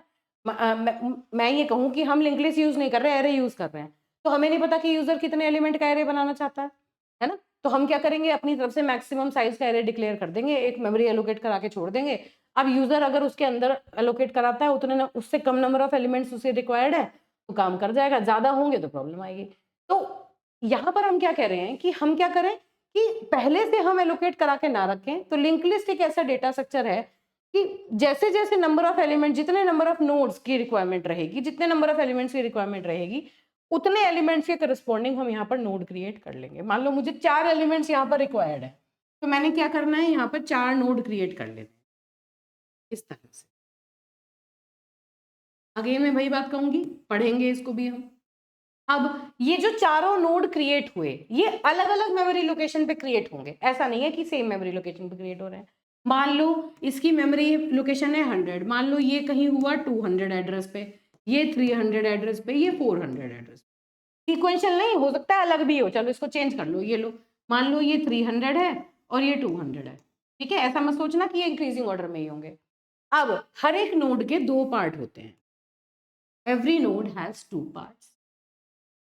अब एक और बात ध्यान से रखनी है, हर एक नोड जो है वो अपने नेक्स्ट वाले नोड का एड्रेस होल्ड। एक बात बताओ मुझे, अगर मैंने एक डेटा स्ट्रक्चर क्रिएट करना है ना, डायनेमिकली क्रिएट करना है, तो सबसे पहले जो पहला नोड क्रिएट होगा, जो भी नोड क्रिएट हुआ वो कहीं पर मान लो 100 मेमोरी लोकेशन पे जाके क्रिएट हुआ। अब एग्जीक्यूशन के टाइम पर मैंने उसे क्रिएट किया, तो हम उसको एक्सेस कैसे करेंगे? तो जैसे ही वो नोड क्रिएट होगा ना, हम उस पर अपना एक पॉइंटर लगा के छोड़ देते हैं, जिसको हम कहते हैं स्टार्ट या सेड पॉइंटर, कुछ भी कह सकते हैं। हम अपना एक पॉइंटर लगाकर उस नोड को पर अपना हैंडल बना के रखेंगे। अब हमने एक और नोड क्रिएट किया। जैसे ही हमने एक नोड क्रिएट किया, उस नोड का जो एड्रेस होगा, उस एड्रेस को हम पहले वाले नोड के पॉइंटर वाले पार्ट में रख देंगे। हर एक नोड के 2 पॉइंटर हैं, 2 पार्ट हैं, एक डेटा पार्ट और एक पॉइंटर, ठीक है। डेटा पार्ट में क्या होगा, जो वैल्यू हम इसके अंदर स्टोर करा रहे हैं वो वैल्यू होगी, मान लो 10 स्टोर करा रहे हैं तो वो वैल्यू डेटा पार्ट में होगी। और जो पॉइंटर है उसमें नेक्स्ट नोड का एड्रेस होगा, जिससे कि जितने भी नंबर ऑफ एलिमेंट्स हैं उनको हम 1 बाय 1 कनेक्ट कर सकें, सबके लिए हैंडल हमारे पास हो। अगर हम एक्सेस करना चाहें तो इन्हें कैसे एक्सेस करेंगे? तो डिफरेंट जितने जितने वैल्यूज की रिक्वायरमेंट होगी, हमें मान लो एक वैल्यू और स्टोर करनी है, तो हमने एक और नोड क्रिएट कर लिया। उस नोड के अंदर मान लो मैंने 50 स्टोर किया और उस नोड का जो एड्रेस था वो पहले वाले नोड के पॉइंटर वाले पार्ट में लगा दिया। मतलब इसके अंदर क्या स्टोर है अब इस टाइम? 300। ये अगर हम यहाँ तक पहुंच गए तो ये हमें सेकंड वाले नोड तक ले जाएगा। अब मुझे एक और नोड क्रिएट करने की जरूरत है, तो मैंने एक और नोड क्रिएट किया। जैसे ही क्रिएट किया ऐसे ही इस लिस्ट के साथ उसे एसोसिएट कर दिया। उसका जो एड्रेस है वो मैंने इससे पहले वाले नोड के एड्रेस वाले पार्ट में लगा दिया। तो इन पॉइंटर्स के थ्रू एक एक करके हम नोड्स को जनरेट कर रहे हैं और इनको अटैच करते चले जाते हैं। ऐसे ही एक नया नोड क्रिएट किया, इसके अंदर मान लो मैंने 20 स्टोर करा लिया, इसके अंदर 30 स्टोर करा लिया, 30 आया, इसके साथ इसे अटैच कर दिया। तो ये क्या है? एक डायनेमिक डेटा स्ट्रक्चर है। डायनेमिक क्यों? क्योंकि इसके साइज को, कितने नोड मुझे क्रिएट करने हैं एग्जीक्यूशन के टाइम पर, हम मल्टीपल नोड्स यहाँ पर क्रिएट कर सकते हैं। हम चाहें तो ये नोड को यहाँ से डीएलोकेट भी कर सकते हैं। तो इसका कोई फिक्स्ड साइज नहीं है, लिंक लिस्ट का कोई फिक्स्ड साइज नहीं है। एज एंड व्हेन रिक्वायर्ड, जितने वैल्यूज की हमें रिक्वायरमेंट होती है उतनी बड़ी लिंक लिस्ट हम बना लेते हैं। अगर हमें कुछ छोटा करना है इसका साइज, तो हम इसके साइज को छोटा भी कर सकते हैं। ऐसे डेटा स्ट्रक्चर को डायनेमिक डेटा स्ट्रक्चर कहते हैं, जो एग्जीक्यूशन के टाइम पर फिक्स नहीं होता, उसका साइज हम कम ज्यादा कर सकते हैं, ठीक है। तो इतनी बात मुझे लगता है समझ में आ गई होगी। इतना हिंट आपके लिए मोर देन सफिशिएंट है फिलहाल के लिए। इसी तरह से डायनेमिक डेटा स्ट्रक्चर में जो हम डायनेमिक एरे भी बनाते थे, if you remember, malloc function use करके हम डायनेमिक डेटा स्ट्रक्चर का मतलब क्या है कि डायनेमिकली हम एरे को जनरेट कर सकते हैं। कितने नंबर ऑफ एलिमेंट चाहिए, मैलॉक कैलॉक यूज करके उतने ही नंबर ऑफ एलिमेंट्स का हम एरे बना सकते थे, ठीक है। तो बस इतनी बात है आपको यहाँ पर याद रखनी है। अब देखिए, डायनेमिक अगर है तो accessing elements based on index may be slower as it may require memory allocation and de-allocation. Naturally execution time पर थोड़ा टाइम तो ज्यादा लगेगा, क्योंकि आप डायनेमिकली मेमोरी एलोकेट कर रहे हैं। तो अगर आपने मान लीजिए कोई एलिमेंट पे काम करना है, तो सबसे पहले आपको उसकी मेमोरी एलोकेट करनी पड़ेगी, उसके बाद आप उस पर काम करना स्टार्ट करेंगे। भाई 2 तरीके हैं, ये बात आपने फर्स्ट ईयर में भी पढ़ी थी। स्टैटिक और डायनेमिक मेमोरी एलोकेशन में क्या डिफरेंस होता है? स्टैटिक का मतलब है कि आप एग्जीक्यूशन करने से पहले से मेमोरी एलोकेटेड है, एग्जीक्यूशन के टाइम पर आपको सोचने की रिक्वायरमेंट नहीं है, आपने बस वैल्यूज पुट करनी है और अपना काम कर लेना है। लेकिन डायनेमिकली अगर आप मेमोरी को एलोकेट करते हैं, मतलब एग्जीक्यूशन के टाइम पर अगर आप मेमोरी एलोकेट कर रहे हैं, तो प्रोग्राम की एग्जीक्यूशन में कंपैरेटिवली ज्यादा टाइम लगेगा, क्योंकि मेमोरी एलोकेट होने में भी तो टाइम लगेगा। पहले मेमोरी एलोकेट होगी, उसके बाद अपने ऑपरेशंस परफॉर्म करेंगे। तो नेचुरली जो डायनेमिक डेटा स्ट्रक्चर्स होते हैं वो थोड़ा सा टाइम टेकिंग होता है, एग्जीक्यूशन टाइम उनका थोड़ा सा इंक्रीज होता है, लेकिन आपको फ्लेक्सिबिलिटी मिल जाती है, आप डेटा स्ट्रक्चर के साइज को कम ज्यादा डायनेमिकली एग्जीक्यूशन के टाइम पर कर सकते हैं। ठीक है, ये बात समझ में आ गई होगी। अब स्टैटिक और डायनेमिक डेटा स्ट्रक्चर में डिफरेंस देख लेते हैं बहुत जल्दी से। स्टैटिक डेटा स्ट्रक्चर को मेमोरी एलोकेट होती है कंपाइल टाइम पर, डायनेमिक डेटा स्ट्रक्चर को रन टाइम पर मेमोरी एलोकेट होती है। साइज क्या है इसका, फिक्स होता है, इसका मॉडिफाई कर सकते हैं एग्जीक्यूशन के टाइम पर। यहाँ पर मेमोरी यूटिलाइजेशन इनएफिशिएंट हो सकता है, क्यों? एरे के केस में सोचो, इनएफिशिएंट क्यों? मान लो हमने 100 एलिमेंट का एरे डिक्लेयर कर रखा है और हमने यूज सिर्फ 10 एलिमेंट्स के लिए किया है, तो बाकी बचे हुए 90 एलिमेंट्स के जो 180 बाइट्स थे वो तो आपने वेस्ट कर दिए थे ना, आपने एफिशिएंटली मेमोरी को यूटिलाइज नहीं किया था। यहाँ पर जो मेमोरी यूटिलाइजेशन है वो कंपेरेटिवली बेटर होता है ना? क्यों? क्योंकि आप उतनी मेमोरी एलोकेट कर रहे हैं जितनी रिक्वायर्ड है, और आप डीएलोकेट भी कर सकते हैं मेमोरी को, रीयूज भी कर सकते हैं, तो इसलिए यहाँ पर मेमोरी यूटिलाइजेशन जो है वो बेटर है। एक्सेस टाइम जो है वो फास्ट है, जल्दी आप एक्सेस कर सकते हैं क्योंकि फिक्स्ड है ना? यहाँ पर जो एक्सेस टाइम है वो जो है वो कंपैरेटिवली इससे कम है। क्यों? अब देखो, जैसे यहाँ एग्जांपल ले लो, अगर मुझे इस पर्टिकुलर नोड को एक्सेस करना है तो मुझे यहाँ से शुरू करके, एरे में क्या था, एरे में तो सारे कॉन्टिगुअस मेमोरी लोकेशन पे थे। अब ये एरे है, इसके सारे एलिमेंट अगर मैं इसी को एरे में स्टोर कराऊं तो ये देखो किस तरह से स्टोर हो जाएगा, समझो ध्यान से। ये 10 है, ये 50 है, ये 20 है, ये 30 है, 0 1 2 3, ये एरे के इंडेक्स हो गए। अगर मुझे 20 को एक्सेस करना है तो डायरेक्टली A2 इसका जो एड्रेस होगा उसके थ्रू हम इस एलिमेंट को डायरेक्टली एक्सेस कर सकते हैं। क्यों? क्योंकि सारे कॉन्टिन्यूस मेमोरी लोकेशन पे है। अगर ये 100 पे है, ये 102 पे है, ये 104 पे, इसका एड्रेस फाइंड आउट करके इसको सीधे सीधे एक्सेस कर सकते हैं इंडेक्स की हेल्प से। लेकिन लिंक लिस्ट में हमें नहीं पता कि जो तीसरा वाला नोड है 20, ये कौन से एड्रेस पे है, हमें तो नहीं पता, है ना? हमारे पास इसका हैंडल ही नहीं है। हमें क्या करना पड़ेगा, यहाँ से एक एक करके, पहले यहाँ जाएंगे, इससे इसका एड्रेस पूछेंगे, यहाँ जाएंगे, इससे अगला एड्रेस पूछेंगे, तब यहाँ जाएंगे, तब इसको एक्सेस करेंगे। तो क्योंकि हमें पॉइंटर्स के थ्रू एक एक करके जाना पड़ रहा है तो एक्सेस टाइम कंपैरेटिवली बढ़ गया, यहाँ पर एक्सेस टाइम कंपैरेटिवली कम था। बस इस बारे में यहाँ पर बात, ये तो एग्जाम्पल से भी इसको समझ सकते हो, ज्यादा अच्छे से ये बात समझ में आती है।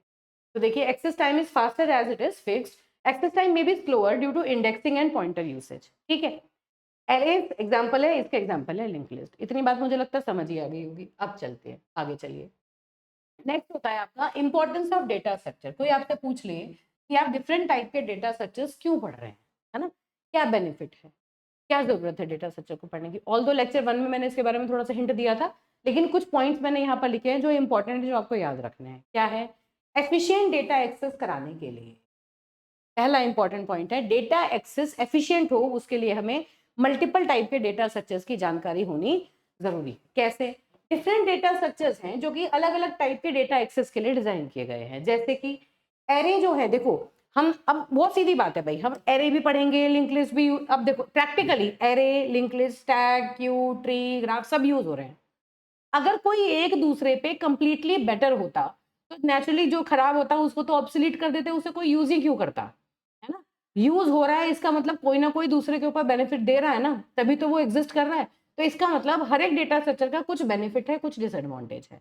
तो हमें क्या देखना है कि हमें अपने रिक्वायरमेंट के हिसाब से कौन सा डेटा स्ट्रक्चर हमारे लिए बेटर काम करेगा। हम चाहे तो नए डेटा स्ट्रक्चर बना भी सकते हैं एज एंड व्हेन रिक्वायर्ड, जैसी रिक्वायरमेंट हमें है उसके ऊपर बेस्ड। ठीक है, तो क्या हुआ, देखो एरे जो है वो कहाँ एफिशिएंट है, जहां पर हम रैंडमली किसी भी एलिमेंट को एक्सेस करना चाहते हैं, क्योंकि हमें पता है कि हम एरे के अंदर रैंडमली किसी भी एलिमेंट को उसके इंडेक्स पर जाके एक्सेस कर सकते हैं, है ना? तो कहाँ एफिशिएंट है, जहां पर डेटा स्ट्रक्चर में रैंडमली हमें कोई भी एलिमेंट एक्सेस करना पड़ जाएगा, तो हम क्या करेंगे, एरे में उसको स्टोर कराना ज्यादा बेहतर समझेंगे, हम एलिमेंट्स को एरे के अंदर स्टोर कराएंगे।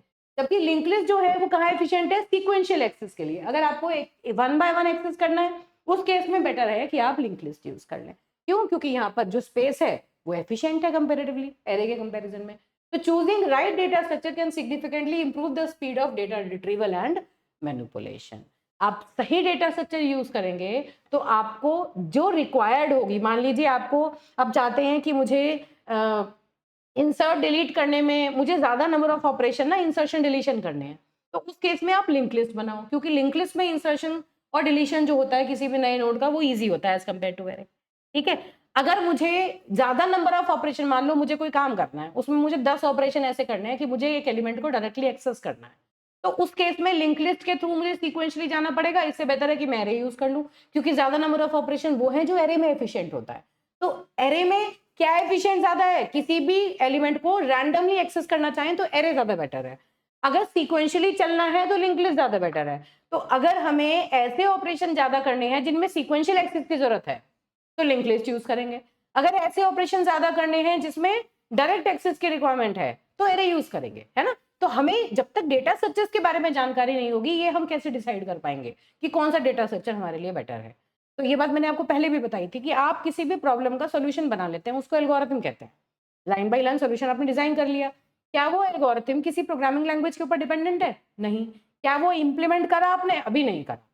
उसको इंप्लीमेंट कितना बेटर आप इंप्लीमेंट करेंगे किस चीज के ऊपर डिपेंड करेगा कि आपको डेटा स्ट्रक्चर की कितनी बेटर नॉलेज है। आपको ये पता होना चाहिए कि जो आपने सॉल्यूशन बनाया, जब आप उसे एक्चुअली इंप्लीमेंट करें किसी प्रोग्राम की फॉर्म में, तब कौन से डेटा स्ट्रक्चर का बेस मान के चले, आप कैसे चाहते हैं आपके जो वैल्यूज हों, जो इनपुट्स हों, वो किस फॉर्म में, किस तरह से मेमोरी में स्टोर हो, ताकि आप उन्हें एफिशिएंटली एक्सेस कर पाए, उन पे डिफरेंट ऑपरेशंस परफॉर्म कर पाए, कम टाइम में आप उनके ऊपर ऑपरेशंस परफॉर्म कर पाए। इसके लिए आपको एक बेटर डेटा स्ट्रक्चर को चूज करना पड़ेगा। क्यों? तो उसके लिए आपको डेटा स्ट्रक्चर की जानकारी होनी चाहिए, है ना। अब देखिए, ऑप्टिमाइज मेमोरी यूसेज, वही बात हमने कही कि जैसे डेटा स्ट्रक्चर जो है वो आपको मेमोरी वेस्ट ना हो उसमें भी हेल्प करता है। अगेन वही बात आप समझ चुके हैं, एरे और लिंक्ड लिस्ट दोनों के केस में हम देखते हैं, अगर हमारे लिए मेमोरी ज्यादा इंपॉर्टेंट है तो हम लिंक्ड लिस्ट बनाएंगे, अगर हमारे पास एम्पल अमाउंट ऑफ मेमोरी है, हमें डायरेक्ट एक्सेस चाहिए तो उसके लिए हम एरे बना लेंगे, है ना। तो देखिए, like dynamic arrays can resize themselves as needed. Dynamic array जो होते हैं वो एग्जीक्यूशन के टाइम पर बनते हैं, उनका साइज कम ज्यादा कर सकते हैं, तो मेमोरी की जो ओवरहेड है वो आपकी कम हो जाती है। जबकि हैश टेबल्स जो होती हैं can store data with minimum memory collisions, अभी पढ़ेंगे तब आपको समझ में आ जाएगा। बेसिकली क्या है ना कि मल्टीपल डेटा को हैश टेबल्स का यूज करके हम डेटा को कंप्यूटर की मेमोरी में स्टोर करते हैं, और मेमोरी कोलिशन का मतलब है कि एक ही प्लेस पर multiple memory access, multiple data को हम स्टोर ना कर पाए, उसको कहते हैं मेमोरी कोलिशन, है ना। कि multiple data same memory location पर अगर एक्सेस करने के लिए रिक्वेस्ट जा रही है, उसको मेमोरी कोलिशन बोलते हैं। तो उसके लिए हैश टेबल्स हम यूज करते हैं, ठीक है, रिड्यूस करने के लिए। फिर ये एग्जाम्पल की तरह यहाँ लिखा है, इसको फिर पढ़ेंगे तब आ जाएगा समझ में। तो फिलहाल के लिए मतलब मेमोरी को हमें कैसे यूटिलाइज करना है, उसको ऑप्टिमाइज करने के लिए भी हमें डेटा स्ट्रक्चर्स की नॉलेज होनी चाहिए। एल्गोरिथम को डिजाइन करने के लिए, जैसे बहुत सारे एल्गोरिथम्स जो होते हैं वो स्पेसिफिक डेटा स्ट्रक्चर को दिमाग में रख के ही डिजाइन किए जाते हैं। जैसे कि आप अगर कोई प्रॉब्लम बना रहे हो, किसी प्रॉब्लम का सोल्यूशन बना रहे हो, तो आपने पहले से सोच लिया कि ये सोल्यूशन अगर मैं स्टैक का यूज करके इंप्लीमेंट करूं तो ये बेटर इंप्लीमेंट होगा, इसमें अगर मैं लिंक्ड लिस्ट बना लूं तो ये ज्यादा बेटर इंप्लीमेंट होगा, अगर ये ग्राफ की फॉर्म में इंप्लीमेंट होगा तो ज्यादा। किस तरह की प्रॉब्लम है, किस तरह का सोल्यूशन हम डिजाइन करें, उसके लिए हम डेटा स्ट्रक्चर को चूज कर लें, है ना। तो एल्गोरिथम का जो डिजाइन है वो भी काफी हद तक डेटा स्ट्रक्चर के ऊपर डिपेंड करता है। Understanding of data structure is essential for designing and implementing the efficient algorithm, ठीक है। एफिशिएंट एल्गोरिथम का मतलब क्या? ऐसा एल्गोरिथम जो कम स्पेस ले, करेक्ट रिजल्ट दे और जल्दी एग्जीक्यूट हो जाए। कौन सा होगा एफिशिएंट एल्गोरिथम? ऐसा एल्गोरिथम जो कम टाइम में एग्जीक्यूट हो जाए, जल्दी आउटपुट दे दे, करेक्ट आउटपुट दे और कम मेमोरी स्पेस कंज्यूम करे, ऐसे एल्गोरिथम को एफिशिएंट एल्गोरिथम कहेंगे। तो हमारा जो मेन ऑब्जेक्टिव है वो खाली एल्गोरिथम डिजाइन करना नहीं है, एफिशिएंट एल्गोरिथम डिजाइन करना है, ठीक है। फिर आता है प्रॉब्लम सॉल्विंग। बहुत सारी रियल वर्ल्ड प्रॉब्लम्स है हमारे पास, उन्हें हमें सॉल्व करना है। जैसे कि किसी सॉर्टेड लिस्ट के अंदर अगर हम किसी लिस्ट को, किसी एलिमेंट को सर्च करना चाहते हैं, तो वो सॉर्टेड में अगर सर्च करना है तो वो इजीली सर्च हो जाएगा, बाइनरी सर्च हमने पढ़ी है। अगर पहले से लिस्ट ऑफ एलिमेंट सॉर्टेड है तो हम उसमें अगर किसी एलिमेंट को सर्च करना चाहें तो बाइनरी सर्च लगा के जल्दी सर्च कर लेते हैं। लेकिन अगर एलिमेंट जो है वो सॉर्टेड नहीं है, मतलब एक पर्टिकुलर ऑर्डर में, सीक्वेंस में नहीं है, असेंडिंग डिसेंडिंग ऑर्डर में अरेंज नहीं है, छोटा बड़ा सब मिक्स है, तो उस केस में हम सर्चिंग जो होती है वो हमारी कंपेरेटिवली टाइमली, है ना। तो इस चीज का आइडिया अगर हमें होगा तो हम बेटर एफिशिएंट एल्गोरिथम बना पाएंगे। कोड को रीडेबल बनाने के लिए भी हम अप्रोप्रिएट डेटा स्ट्रक्चर का यूज कर सकते हैं, है ना। क्यों क्यों किस तरह का कोड बना रहे हैं, कितना सिंप्लीफाइड कोड है जिसको हम इजीली अंडरस्टैंड कर सकते हैं, उसमें कोई एरर आती है तो उसे रिमूव कर सकते हैं। तो ये सारे कुछ इंपॉर्टेंट पॉइंट्स हैं जो कि ये बताते हैं कि डेटा स्ट्रक्चर की नॉलेज होनी आपको क्यों जरूरी है, ठीक। अब आता है आपका ऑपरेशंस ऑन डेटा स्ट्रक्चर। कौन कौन से ऑपरेशन आप डेटा स्ट्रक्चर के ऊपर परफॉर्म कर सकते हैं? ट्रैवर्सल, सबसे पहला है ट्रैवर्सल। मैंने मेरे मुंह से आपने कई बार सुन भी लिया होगा। ट्रैवर्सल का मतलब क्या होता है? एक ऐसा ऑपरेशन जिसमें आप किसी डेटा स्ट्रक्चर के अंदर जितने भी एलिमेंट्स हैं उनको वन बाय वन, सारे एलिमेंट्स को वन बाय वन विजिट करते चले जाते हैं। You have to visit each and every element of that data structure. That operation is called as traversal. जैसे एरे है तो एरे में मान लो आपने 10 एलिमेंट स्टोर कराए, तो आप लूप लगा के पहले से आखिरी तक का लूप लगा के हर एक एलिमेंट के ऊपर एक ऑपरेशन परफॉर्म कर सकते हैं, उसे कहते हैं traversal of a data structure, traversal of array. तो देखिए it is the operation use which is use to visit each node in a data structure in a specified order. एक ऑर्डर में एक हर एक नोड को या हर एक की को या हर एक एलिमेंट को, हर एक वैल्यू को, व्हाटएवर यू वांट टू से, एक एक वैल्यू को एक एक करके विजिट करते जाना। Typically used for printing, array को प्रिंट करना, सर्च करना, डिस्प्ले करना, रीड करना डेटा। जैसे एरे को अगर हम रीड करना चाहते हैं, डिस्प्ले करना चाहते हैं, तो उसके लिए ट्रैवर्सल यूज कर लेते हैं। ठीक है, एग्जांपल्स के साथ देखो समझो। जैसे मैंने कहा int A5 is equal to 18653, ऐसे समझ लो। ये लो सिंपल प्रोग्राम समझो। सी में इंप्लीमेंट कर रही हूँ मैं, सी का सारा एग्जाम्पल ले रही हूँ। मान लो मैंने कोई एरे क्रिएट कर लिया 5 एलिमेंट का, यहाँ 5 एलिमेंट इसके अंदर मैंने स्टोर करा लिए। अब मुझे इन 5 एलिमेंट्स को डिस्प्ले कराना है ना, प्रिंट करना है। तो क्या करेंगे उसके लिए, फॉर कैसे होगा ये जो एरे है, ये एरे है, इसका नाम है ए। 1 2 3 4 5, 5 एलिमेंट हो गए इसमें, 0 1 2 3 4 ये इनके इंडेक्स हो गए, और ये है 1 8 6 5 3, ये एलिमेंट्स हो गए जो हमने स्टोर कर लिए। अब हम क्या कहते हैं कि आई की वैल्यू को कहाँ से, 0 से लेके, 0 वाले इंडेक्स से लेके 4 वाले इंडेक्स तक, तो आई की वैल्यू 0 से शुरू करेंगे और लेस देन इक्वल टू 4 तक चलेंगे। ये काम करेंगे। देखो मैंने क्या कहा, जिस तरह से मैं बोल रही हूँ वैसे मैंने लिखा। आई की वैल्यू 0 से शुरू करेंगे, इंडेक्स 0 से लेके इंडेक्स 4 तक चलेंगे। मतलब 0 से लेके जब तक आई की value less than equal to 4 रहेगी, तब तक हम आई को इंक्रीमेंट करते रहेंगे, और इस लूप के अंदर क्या करेंगे, इस एरे को प्रिंट कर देंगे। तो प्रिंट है परसेंटाइल डी ए ऑफ आई। ये क्या कर रहा है, पहली बार में आई की वैल्यू 0 होगी तो क्या प्रिंट करेगा, A0, दूसरी बार में A1, तीसरी बार में A2 and so on up to A4। ये सारी की सारी वैल्यू एक एक करके ये प्रिंट कर देगा। ये ऑपरेशन क्या है, ट्रैवर्सल। इसे क्या कह रहे हैं, ट्रैवर्सल ही तो कह रहे हैं। ट्रैवर्सल क्यों, क्योंकि पूरा का पूरा जो डेटा स्ट्रक्चर है उसको एक सीक्वेंस में हर एक एलिमेंट को हम विजिट करते चले गए। This particular operation is called as traversal. तो एरे को आपने ट्रैवर्स करना है तो इस तरह से आप ट्रैवर्सल बोलते हैं। एरे का एग्जांपल लेके चलेंगे क्योंकि एरे हमने पहले पढ़ रखा है, इजी इजी बातें समझ में आ जाती हैं। उसके बाद जब हम बाकी के ऑपरेशंस पढ़ेंगे, बाकी डेटा स्ट्रक्चर्स पढ़ेंगे, वहां एक एक चीज को पढ़ते जाएंगे। ठीक है, तो इसे ट्रैवर्सल बोल देते हैं कि आप उस डेटा स्ट्रक्चर के हर एक एलिमेंट को 1 बाय 1 विजिट करते चले जाओ। उस पर कोई ऑपरेशन परफॉर्म करना है तो ऑपरेशन कर दो। अब मैं कहूँ आपको कि एरे के हर एलिमेंट में +1 कर दो, तो आप क्या करोगे, यहाँ पर एरे के हर एक एलिमेंट में +1 कर दोगे। तो क्या करोगे, यहाँ पे देखो AI is equal to AI +1। बस आपने क्या किया, शुरू से लेके आखिरी तक हर एक एलिमेंट के ऊपर, हर एक एलिमेंट में 1 ऐड करते चले गए आप, AI++ कर दिया। तो such kind of operations are called as traversal operation. ठीक है, फिर होता है आपका सेकेंड आता है इंसर्शन। इंसर्शन ऑपरेशन का क्या मतलब है कि एक डेटा स्ट्रक्चर के अंदर आपने कुछ number of elements already store करा रखे हैं, कुछ नए एलिमेंट आप उसके अंदर इंसर्ट करना चाहते हैं, तो उसके लिए जो ऑपरेशन होता है उसे हम कहते हैं इंसर्शन ऑपरेशन। जैसे एक एरे है, ये एरे है, पढ़ेंगे अगेन, मैं पूरा पढ़ाऊंगी इसको दोबारा से, तो यहाँ पर बहुत शॉर्ट में बता रही हूँ। यही एरे है, मान लो मैंने 8 9 1 6 3 ये एक एरे बना दिया। अब मुझे यहाँ पर इस लोकेशन पर मान लो मुझे 7 इंसर्ट करना है 9 के बाद 1 की जगह, तो क्या एरे में हम ये काम डायरेक्टली कर सकते हैं, नहीं कर सकते। क्या करना पड़ेगा, हमें शिफ्ट करना पड़ेगा। पहले इसको यहाँ लाना पड़ेगा, 6 को यहाँ लाना पड़ेगा, 1 को यहाँ लाना पड़ेगा, और फिर यहाँ जगह बनेगी, तब इसकी जगह हम जाके 7 को कॉपी करेंगे। तो इंसर्शन का मतलब क्या है कि एग्जिस्टिंग लिस्ट ऑफ एलिमेंट्स के अंदर एक नई वैल्यू को इंसर्ट करना, इसे कहते हैं insertion operation in a data structure. तो देखिए, it is to add new data elements to a data structure in the beginning, middle और एंड, या तो शुरू में या एंड में या फिर किसी मिडिल पोजीशन पे। ऐसे ऑपरेशन को इंसर्शन ऑपरेशन कहते हैं। तो ये ऑपरेशन किसी डेटा स्ट्रक्चर में सिंपल होता है, किसी में ज्यादा मुश्किल होता है। जब हम पढ़ेंगे तो हम इसके बारे में देखेंगे किसी का क्या बेनिफिट है, क्या नुकसान है। ऐसे ही डिलीशन, डिलीशन का मतलब क्या है कि किसी एक पर्टिकुलर एलिमेंट को रिमूव करना। जैसे कि अगेन अगर मैं सेम एग्जांपल लूं, वही मैंने लिखा 8 9 1 6 3, ये एक एरे है मान लो। अब मुझे यहाँ से 6 को डिलीट करना है, मान लो मुझे 6 को डिलीट करना है।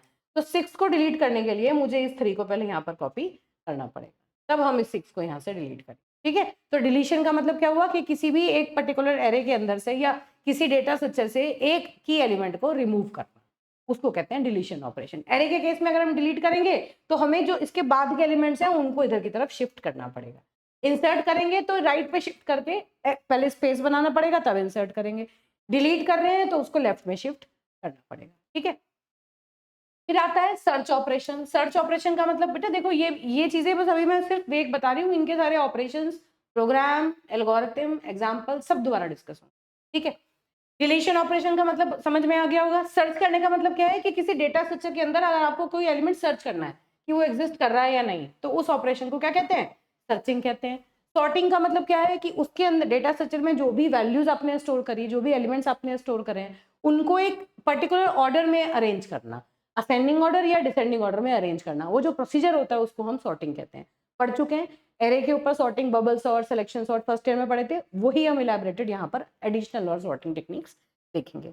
मर्ज का मतलब क्या है कि दो डेटा स्ट्रक्चर्स को आपस में कंबाइन कर देना, ऐसा ऑपरेशन जो कि दो स्ट्रक्चर्स को आपस में, दो डेटा से, जो एरे है मान लो, एक एरे एक दूसरा एरे, उन दोनों को आपस में मर्ज करने का मतलब है कि दोनों को आपस में कंबाइन कर देना। तो combine two structures, to combine two data structures together into one data structure, is this operation is called as merging operation, merge करना। ठीक है, कॉपी का मतलब क्या है कि एक डेटा स्ट्रक्चर की डुप्लीकेट कॉपी जनरेट कर देना। जैसे कि हमने एक एरे बनाया तो उसका एक दूसरा एरे बना देना जो उसकी एग्जैक्ट रेप्लिका हो, जो एग्जैक्ट कॉपी हो। That operation is called as copy operation. तो these many operations you can perform on a data structure. हर एक ऑपरेशन, हर एक डेटा स्ट्रक्चर के ऊपर ये ऑपरेशंस आप परफॉर्म कर सकते हैं। ठीक है, इसके बाद गोल्स क्या होते हैं डेटा स्ट्रक्चर के? Correctness, data structure must be design to operate correctly for all kinds of input. जिस भी काम के लिए आप उसे डिजाइन कर रहे हैं, एक तो वो करेक्टली काम करना चाहिए, एफिशिएंट होना चाहिए, है ना। Data structure should process the data at high speed utilising minimum computer resources such as memory space. मतलब क्या हुआ कि आप डेटा को ऐसे डेटा स्ट्रक्चर में स्टोर कराएं कि आपको डेटा को अगर एक्सेस करना है तो बहुत फास्ट, आप जल्दी आप डेटा को एक्सेस कर पाएं, जल्दी उस पर ऑपरेशन परफॉर्म कर पाएं, कम से कम मेमोरी स्पेस को कंज्यूम करें। Efficiency of data structure determines the success and failure of the process. बहुत सीधी बात है, अगर आपने बढ़िया डेटा स्ट्रक्चर यूज कर लिया तो आप कहेंगे उसके ऊपर बेस्ड जो इम्प्लीमेंटेशन होगी वो बेटर होगी, है ना, सक्सेसफुल ऑपरेशन होगा। अदरवाइज सक्सेस जो प्रोसेस होगा, जो डिजाइनिंग होगी या जो एल्गोरिथम इम्प्लीमेंटेशन होगी वो बहुत एफिशिएंट नहीं हो पाएगी। फीचर्स क्या होते हैं डेटा स्ट्रक्चर के? रॉबस्ट होना चाहिए, अडेप्टेबल होना चाहिए और रीयूजेबल होना चाहिए। रॉबस्ट का मतलब क्या है कि हर एक पॉसिबल इनपुट के लिए वो सही आउटपुट प्रोड्यूस करे, है ना, और ऑलमोस्ट हर हार्डवेयर प्लेटफॉर्म के ऊपर चल जाए, किसी भी टाइप के हार्डवेयर के ऊपर आप उसे चला पाओ। अडेप्टेबल का क्या मतलब है? जैसे सॉफ्टवेयर होते हैं, वेब ब्राउजर, सर्च इंजन, ये क्या करते हैं? फ्लेक्सिबल और एफिशिएंट डेटा स्ट्रक्चर्स यूज करते हैं, जिससे कि वो ईयर्स और ईयर्स तक मल्टीपल टेक्नोलॉजी चेंज हो रही हैं, अलग अलग प्लेटफॉर्म्स के ऊपर काम कर रहे हैं, उसके बाद भी वो जो डेटा स्ट्रक्चर्स यूज कर रहे हैं ना, वो आराम से चल रहे हैं। क्यों? क्योंकि वो अडेप्टेबल हैं। वो जैसे जैसे नई टेक्नोलॉजीज आती हैं वो खुद को उसके हिसाब से मॉडिफाई कर सकते हैं, यू कैन मॉडिफाई देम, है ना। तो इसलिए उन्हें कहते हैं अडेप्टेबल डेटा स्ट्रक्चर। ये क्वालिटी एक डेटा स्ट्रक्चर के अंदर होनी चाहिए। रीयूजेबल होने चाहिए। रीयूजेबल का मतलब क्या है कि आप ऐसे डेटा स्ट्रक्चर्स को इंप्लीमेंट करो जिसमें कि आप किसी भी सॉफ्टवेयर को रीयूजेबल बना सको। मतलब क्या हुआ कि एक बार आपने एक सॉफ्टवेयर बना दिया, है ना, और उस सॉफ्टवेयर में आपको में किसी और चीज के लिए आपको सॉफ्टवेयर को मॉडिफाई करना चाहते हो, तो कुछ एग्जिस्टिंग चीजों को आप एज इट इज यूज कर लो, आपको हर चीज को दोबारा से बनाने की जरूरत ना पड़े। तो ऐसे डेटा स्ट्रक्चर्स हम बनाना चाहते हैं जिसको इंप्लीमेंट जब हम कर रहे हैं, जो सॉफ्टवेयर हम बना रहे हैं उन डेटा स्ट्रक्चर्स का यूज करके, वो सॉफ्टवेयर रीयूजेबल रह सके, है ना। मतलब अगर कुछ अमाउंट ऑफ फंक्शनैलिटीज हमें चाहिए तो हम उनको रीयूज कर सकें, नहीं और भी।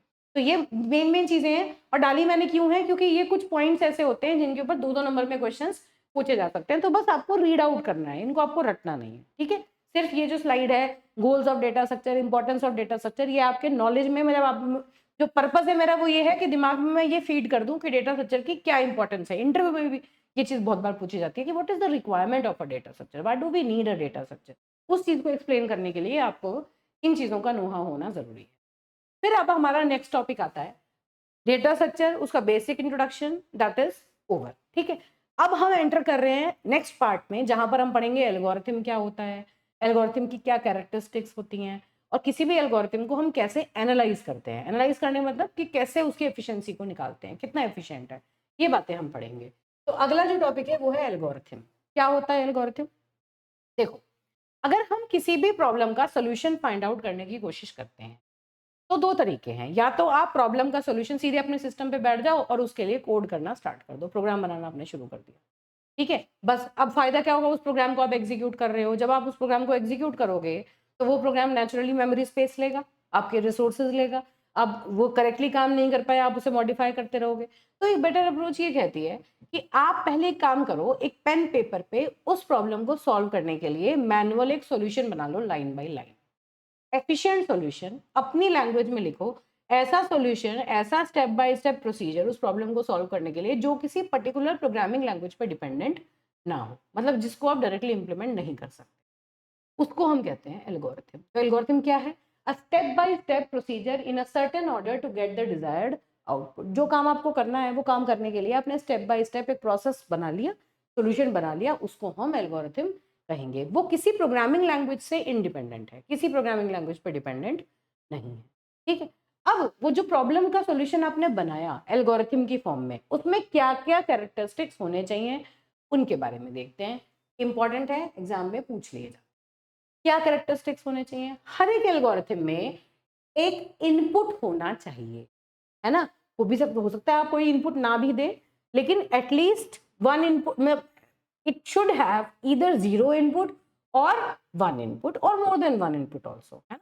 द एल्गोरिथम एक्सेप्ट जीरो और मोर इनपुट्स। कहने का मतलब क्या है? जीरो इनपुट वाला कौन सा एल्गोरिथम होता है? ऐसा कौन सा एल्गोरिथम है जिसमें आपको कुछ इनपुट ही नहीं देना? मैं आपसे कहूं कि आप अपना नाम प्रिंट करने का प्रोग्राम बनाइए, उसका एल्गोरिथम बनाइए, तो आप क्या लिखेंगे? Start print my name and. क्या इसमें आपने कोई इनपुट दिया? नहीं दिया। क्या आपने यूजर से कोई इनपुट मांगा?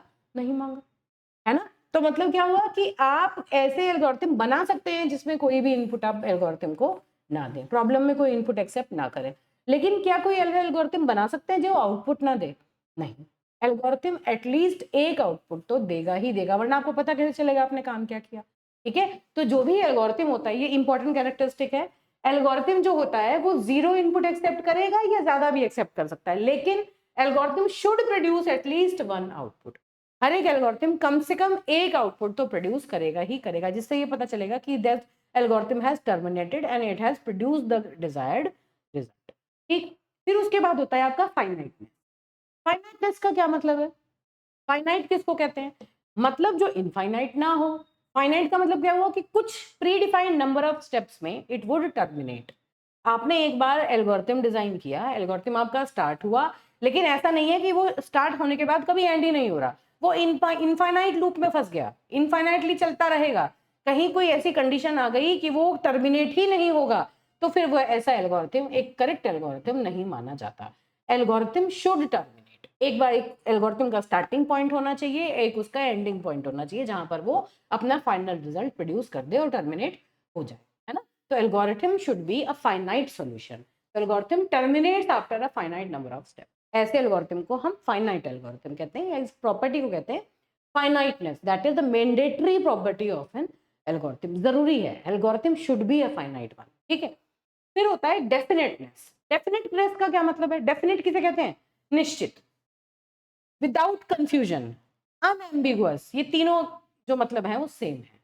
डेफिनेटनेस, अनएम्बिगुअस या विदाउट कंफ्यूजन। मतलब क्या हुआ कि आपने एक एल्गोरिथम के अंदर एक स्टेटमेंट या इंस्ट्रक्शन लिखी है, लेकिन वो जो स्टेटमेंट है वो एक एम्बिगुअस स्टेटमेंट है, ऐसी स्टेटमेंट है जिसके दो मतलब निकल रहे हैं, है ना। भाई एल्गोरिथम हम क्यों लिखते हैं? हमने मान लो कोई प्रॉब्लम हमें मिली, हमने उस प्रॉब्लम का स्टेप बाय स्टेप सॉल्यूशन बना के रख दिया।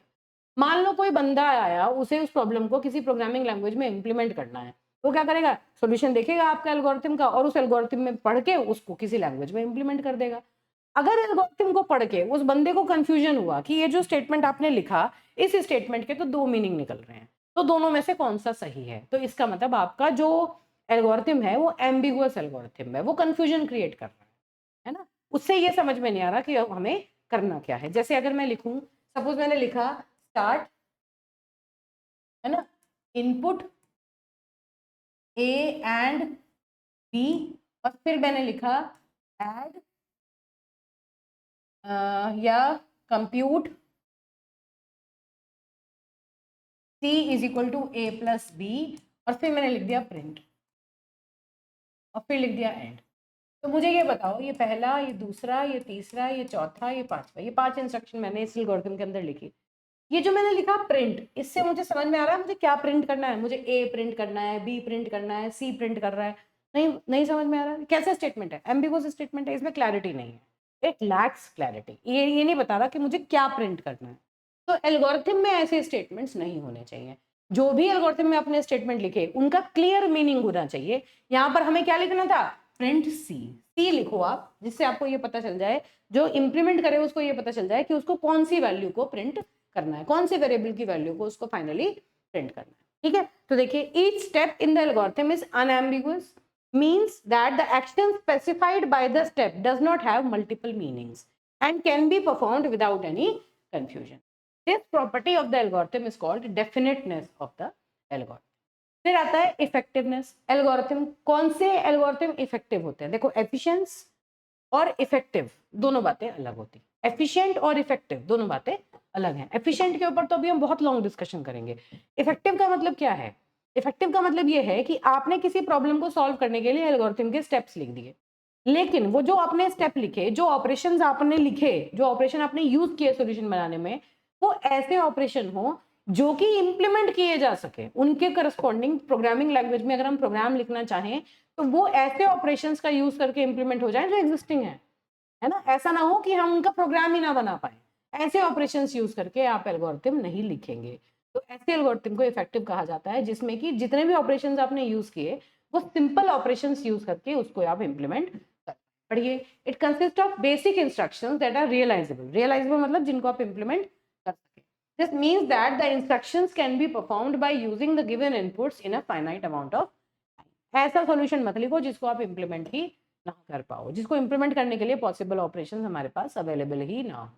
ठीक है, तो अगर किसी एल्गोरिथम में ये सारी की सारी प्रॉपर्टीज होती हैं तो वो एक अच्छा एल्गोरिथम माना जाता है। ये सब एल्गोरिथम में प्रॉपर्टीज होनी जरूरी है। क्या?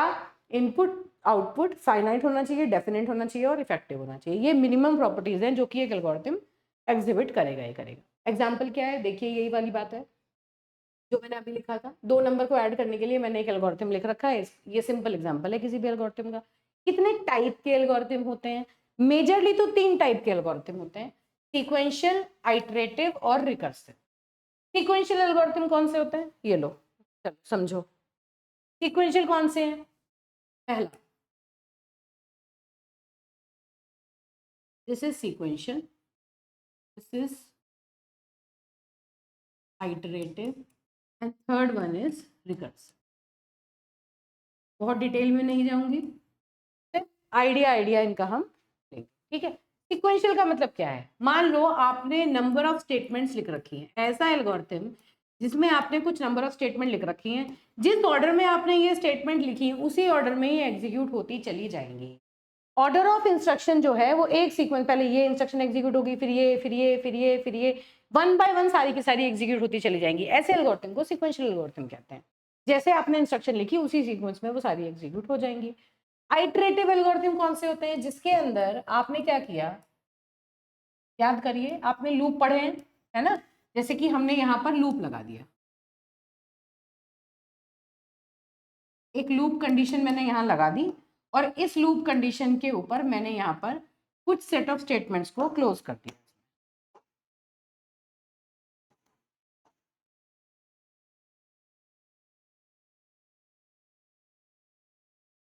ठीक है, देखो मैंने क्या किया, मान लो मैंने इन 3 स्टेटमेंट्स को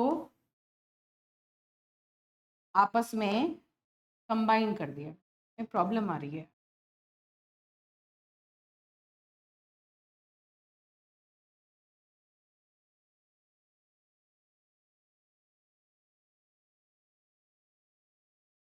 देखो, तो हमने यहाँ पर मान लीजिए ये 4 स्टेटमेंट मैंने लूप के अंदर लिखे।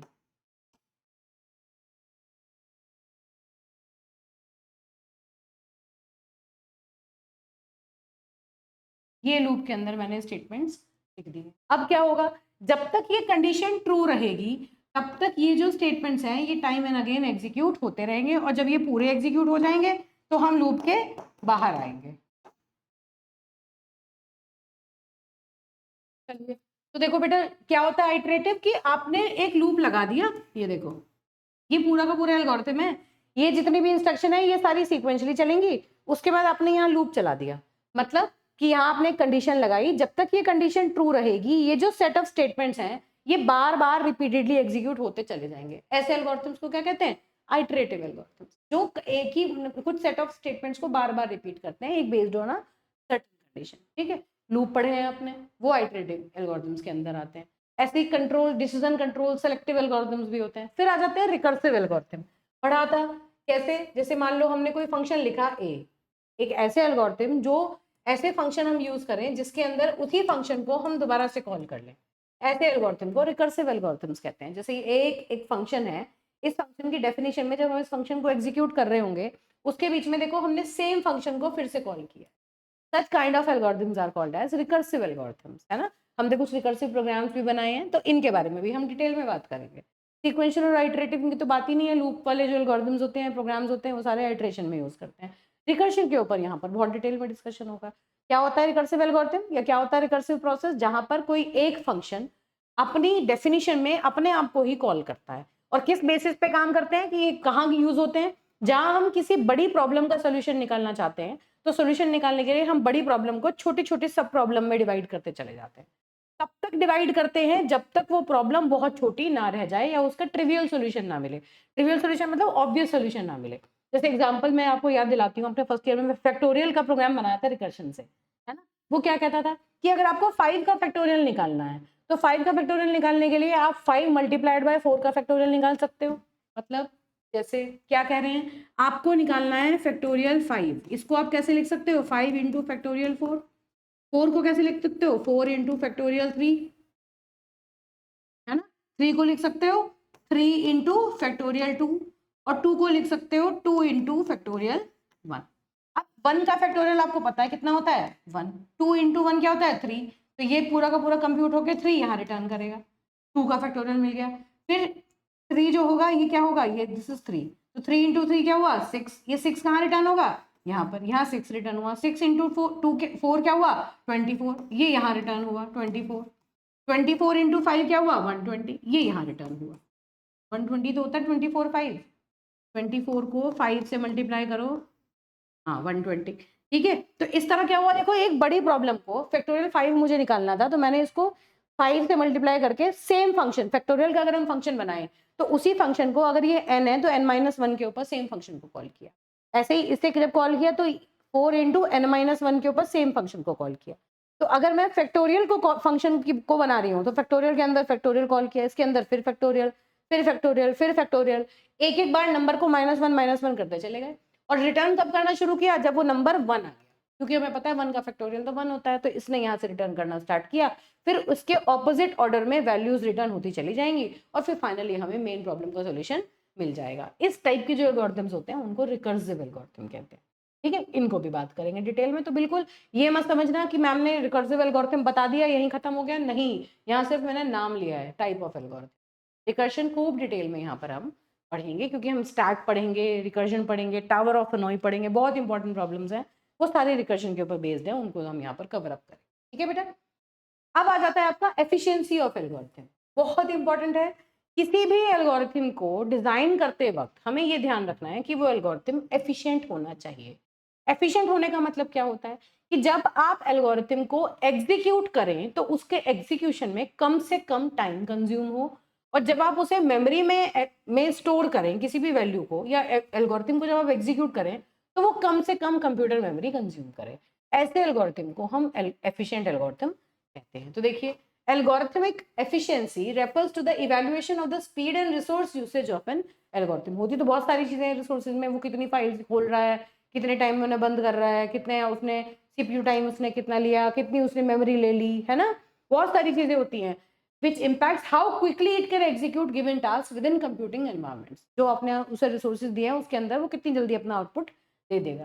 तो measure the performance of algorithm, majorly हम दो चीजों का ध्यान रखते हैं, होती बहुत सारी है लेकिन वो इसके कंपैरिजन में इररेलेवेंट होती हैं, तो इसलिए मेनली टाइम और स्पेस, ये दो चीजें होती हैं जिनके ऊपर बेस्ड हम किसी भी एल्गोरिथम की कॉम्प्लेक्सिटी चेक करते हैं।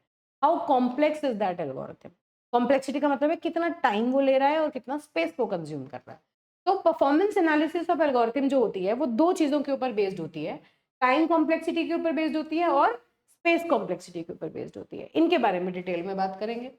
टाइम कॉम्प्लेक्सिटी क्या होती है? जो अमाउंट ऑफ टाइम आपका एल्गोरिथम एग्जीक्यूट होने में ले रहा है, कितनी नंबर ऑफ इंस्ट्रक्शन, जितनी सारी आपने नंबर ऑफ इंस्ट्रक्शन उन्होंने लिखी, आपका एल्गोरिथम कंप्लीटली एग्जीक्यूट हुआ, उसने आपको रिजल्ट दिया, करेक्ट रिजल्ट दिया, कितना टाइम उसने यूज किया सीपीयू का, उसको कहते हैं इसकी टाइम कॉम्प्लेक्सिटी। तो एक एल्गोरिथम एफिशिएंट कब कहा जाएगा? जब वो कम से कम टाइम में करेक्ट रिजल्ट देगा। तो time complexity of the algorithm should be as minimum as possible, कम से कम टाइम कॉम्प्लेक्सिटी उसकी होनी चाहिए, है ना। यूजुअली अब ये देखेंगे big O notation, asymptotic notations पढ़ाऊंगे, वहां पर हम इसको यूज करेंगे। थ्योरी के लिए मैंने यहाँ पर डाल दिया, जब वो पढ़ लोगे आप इसको रिलेट कर पाओगे, ठीक है। तो टाइम कॉम्प्लेक्सिटी बेसिकली क्या एनालाइज करती है? देखो तीन केस आते हैं, वर्स्ट केस, बेस्ट केस और एवरेज केस। किसी भी प्रॉब्लम के सॉल्यूशन को डिजाइन करने में आप तीन केस में उस सॉल्यूशन को एनालाइज कर सकते हो। वर्स्ट केस मतलब एक ऐसी सिचुएशन जहां पर आपको लगता है कि बहुत ज्यादा टाइम लगेगा। जैसे कि अगर मैं आपसे कहूं कि मैंने आपको एक एरे लिस्ट ऑफ एलिमेंट दिए, मैंने आपको 10 एलिमेंट दिए और उन एलिमेंट्स को आपको सॉर्ट करना है, सॉर्टिंग लगानी है। सॉर्टिंग मतलब आपको असेंडिंग ऑर्डर में उन्हें सॉर्ट करना है। वर्स्ट केस क्या होगा आपका कि मैंने आपको जो लिस्ट ऑफ एलिमेंट दिए वो डिसेंडिंग ऑर्डर में दिए हैं और अब मैं आपसे कह रही हूँ आप इन्हें असेंडिंग ऑर्डर में सॉर्ट कीजिए। तो ये क्या हुआ? Worst case. भाई आप असेंडिंग ऑर्डर में सॉर्ट करना चाहते हैं लेकिन मैंने जो इनपुट दिया वो डिसेंडिंग ऑर्डर में दिया, तो दिस इज वर्स्ट केस। सबसे ज्यादा टाइम लगेगा इसमें, है ना। इसे कहते हैं worst case of this particular algorithm analysis. Best case क्या है कि मैंने हार्डली, जैसे अब देखो, जैसे मान लो सपोज मैंने इनपुट दिया आपको 50, 40, 30, 20, 10, ये मैंने इनपुट दिया आपको, ये मैंने लिस्ट ऑफ एलिमेंट दिए और अब कहा आप जरा इन्हें असेंडिंग ऑर्डर में सॉर्ट कर दो। क्या है ये? वर्स्ट केस है भाई। क्यों है वर्स्ट केस? क्यों? क्योंकि आप सपोज एग्जाम्पल में मैं लिख देती हूँ यहाँ पर, example sort into ascending order. ये है प्रॉब्लम, हमें असेंडिंग ऑर्डर में सॉर्ट करना है। आपने जो एरे दिया इनपुट में वो डिसेंडिंग ऑर्डर में दे दिया, तो वर्स्ट केस है। ज्यादा से ज्यादा टाइम इस केस में कंज्यूम होगा, ज्यादा टाइम लेगा आपका एल्गोरिथम, ज्यादा नंबर ऑफ ऑपरेशन उसे करने पड़ेंगे, तो ये हो गया उसका वर्स्ट केस। अब अगर मैं कहूँ बेस्ट केस क्या होगा, तो बेस्ट केस क्या है? देखो सबसे बढ़िया तो क्या है कि मैंने पहले से ही वो सॉर्ट करके दे दिया, ये लो, या तो मैंने पहले से सॉर्ट कर दिया या फिर ये लो मैंने सिर्फ दो ही एलिमेंट्स की प्लेस चेंज किए, ये लो ये 50 है ये 40, ये क्या है? Best case. ऑलमोस्ट पूरा का पूरा एरे पहले से सॉर्टेड है, बस दो एलिमेंट है जिनकी प्लेस आगे पीछे करनी है, ये बेस्ट केस हो गया। एवरेज केस क्या हुआ? जहां पर कुछ एलिमेंट्स अपनी जगह पर हैं और कुछ एलिमेंट्स अपनी जगह पर नहीं है। Half the of the elements are on its own place. ये देखो 10, ये 30, ये 40, ये 50, ये क्या हो गया? ये एवरेज केस हो गया। क्या हुआ? ये दोनों आपस में इंटरचेंज है, 30 अपनी जगह पर है, ये दोनों आपस में इंटरचेंज है, ये एवरेज केस हो गया। तो कहने का मतलब है कि जो परफॉर्मेंस होती है किसी भी एल्गोरिथम की वो हम वर्स्ट केस पे जज करने की कोशिश करते हैं। भाई हम कैसे निकालेंगे कि ज्यादा से ज्यादा कितना टाइम लग जाएगा। भाई अब तुम एक बात बताओ, मान लीजिए मैं आपसे कहूँ कि सपोज आपको कोई, आप किसी प्रोजेक्ट पे काम करना चाहते हैं, है ना, आपको अपने घर में कंस्ट्रक्शन करानी है। तो कंस्ट्रक्शन के टाइम पर आपने जो इंजीनियर है और आपने उसको कॉल किया, आपने कहा कि भाई मुझे बताओ जरा इस कंस्ट्रक्शन को अगर मैं कराऊं तो मुझे कितना अमाउंट मेरा खर्च हो जाएगा, इतना इतना काम मुझे अपने घर में कराना है ना।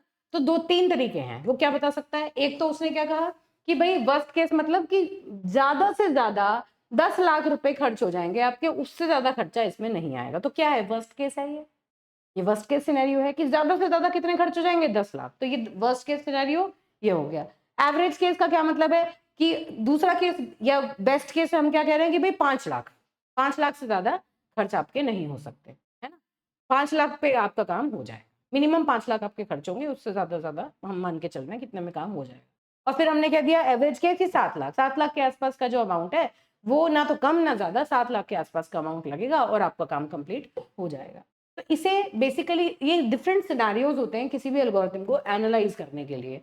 वर्स्ट केस का मतलब है ज्यादा से ज्यादा टाइम या ज्यादा से ज्यादा कॉस्ट कितनी आएगी। बेस्ट केस का मतलब कम से कम कॉस्ट कितनी आएगी। और एवरेज केस का मतलब है एक median between the best and worst case. ठीक है, तो यूजुअली जब हमें किसी भी एल्गोरिथम की कॉम्प्लेक्सिटी को एनालाइज करना होता है तो उस केस में हम उसका वर्स्ट केस एनालाइज करके चलते हैं कि ज्यादा से ज्यादा अगर कोई ऐसी सिचुएशन आ गई कि वर्स्ट केस में ही हम आ गए तो हमारा एल्गोरिथम कितना टाइम ले रहा है। वर्स्ट केस टाइम कॉम्प्लेक्सिटी को हम हमेशा एनालाइज करके चलेंगे। इसके लिए डिफरेंट एसिम्प्टोटिक नोटेशंस हैं, उनको पढ़ेंगे कैसे काम करते हैं। फिर दूसरी आती है आपकी स्पेस कॉम्प्लेक्सिटी। स्पेस कॉम्प्लेक्सिटी का मतलब क्या हुआ कि जब आपका एल्गोरिथम जो है वो एग्जीक्यूट होगा तो वो कितना अमाउंट ऑफ स्पेस ऑक्यूपाई करेगा, उसको उसकी स्पेस कॉम्प्लेक्सिटी कहा जाता है। Algorithm is said to be efficient if it occupies less space and requires the minimum amount of time to complete its execution. तो किसी भी एल्गोरिथम की जो कॉम्प्लेक्सिटी होती है वो दो चीजों के बेस पे मेजर की जाती है, टाइम कॉम्प्लेक्सिटी और स्पेस कॉम्प्लेक्सिटी। और टाइम कॉम्प्लेक्सिटी में भी हम बेस्ट केस, वर्स्ट केस और एवरेज केस के बेसिस पे मेजर करते हैं कि कितनी टाइम कॉम्प्लेक्सिटीज होती हैं। प्रेफर किस पे करते हैं? वर्स्ट केस एनालिसिस हम करने की कोशिश करते हैं हर एक एल्गोरिथम। ठीक है, तो यहाँ तक मैं आज इसको रख रही हूँ। अगले लेक्चर में हम छोटे छोटे, मैं कुछ कोड्स मैं एग्जाम्पल के लिए लूंगी और वहां पर देखेंगे कि कोड देख के कि हम बता पा रहे हैं कि इस पर्टिकुलर कोड की टाइम कॉम्प्लेक्सिटी और स्पेस कॉम्प्लेक्सिटी कितनी होगी। छोटे छोटे एग्जाम्पल लेंगे ताकि ये जो आइडिया है ये अच्छे से आपका क्लियर होता चले। ठीक है बेटा, अब इस यूनिट में देखिए क्या क्या क्वेश्चन एग्जीक्यूटिव में आए हैं। Differentiate between linear non linear data structure, देखिए कितनी बार ये क्वेश्चन रिपीट हुआ है ना। Explain the concept of non linear data structure with the help of example. इसमें ट्री ग्राफ के एग्जांपल आप बता देंगे। ये 24-25 में लेटेस्ट जो पेपर था उसमें पूछा गया क्वेश्चन है। और time complexity space complexity of algorithm define करो, ये देखो कितनी बार रिपीट हो। ठीक है, तो these all are important question that are asked from this particular unit. इतना आपको यहाँ पर पढ़ के चलना है। अगले लेक्चर में हम टाइम और स्पेस कॉम्प्लेक्सिटी को और फर्दर आगे डिस्कस करेंगे। Thank you.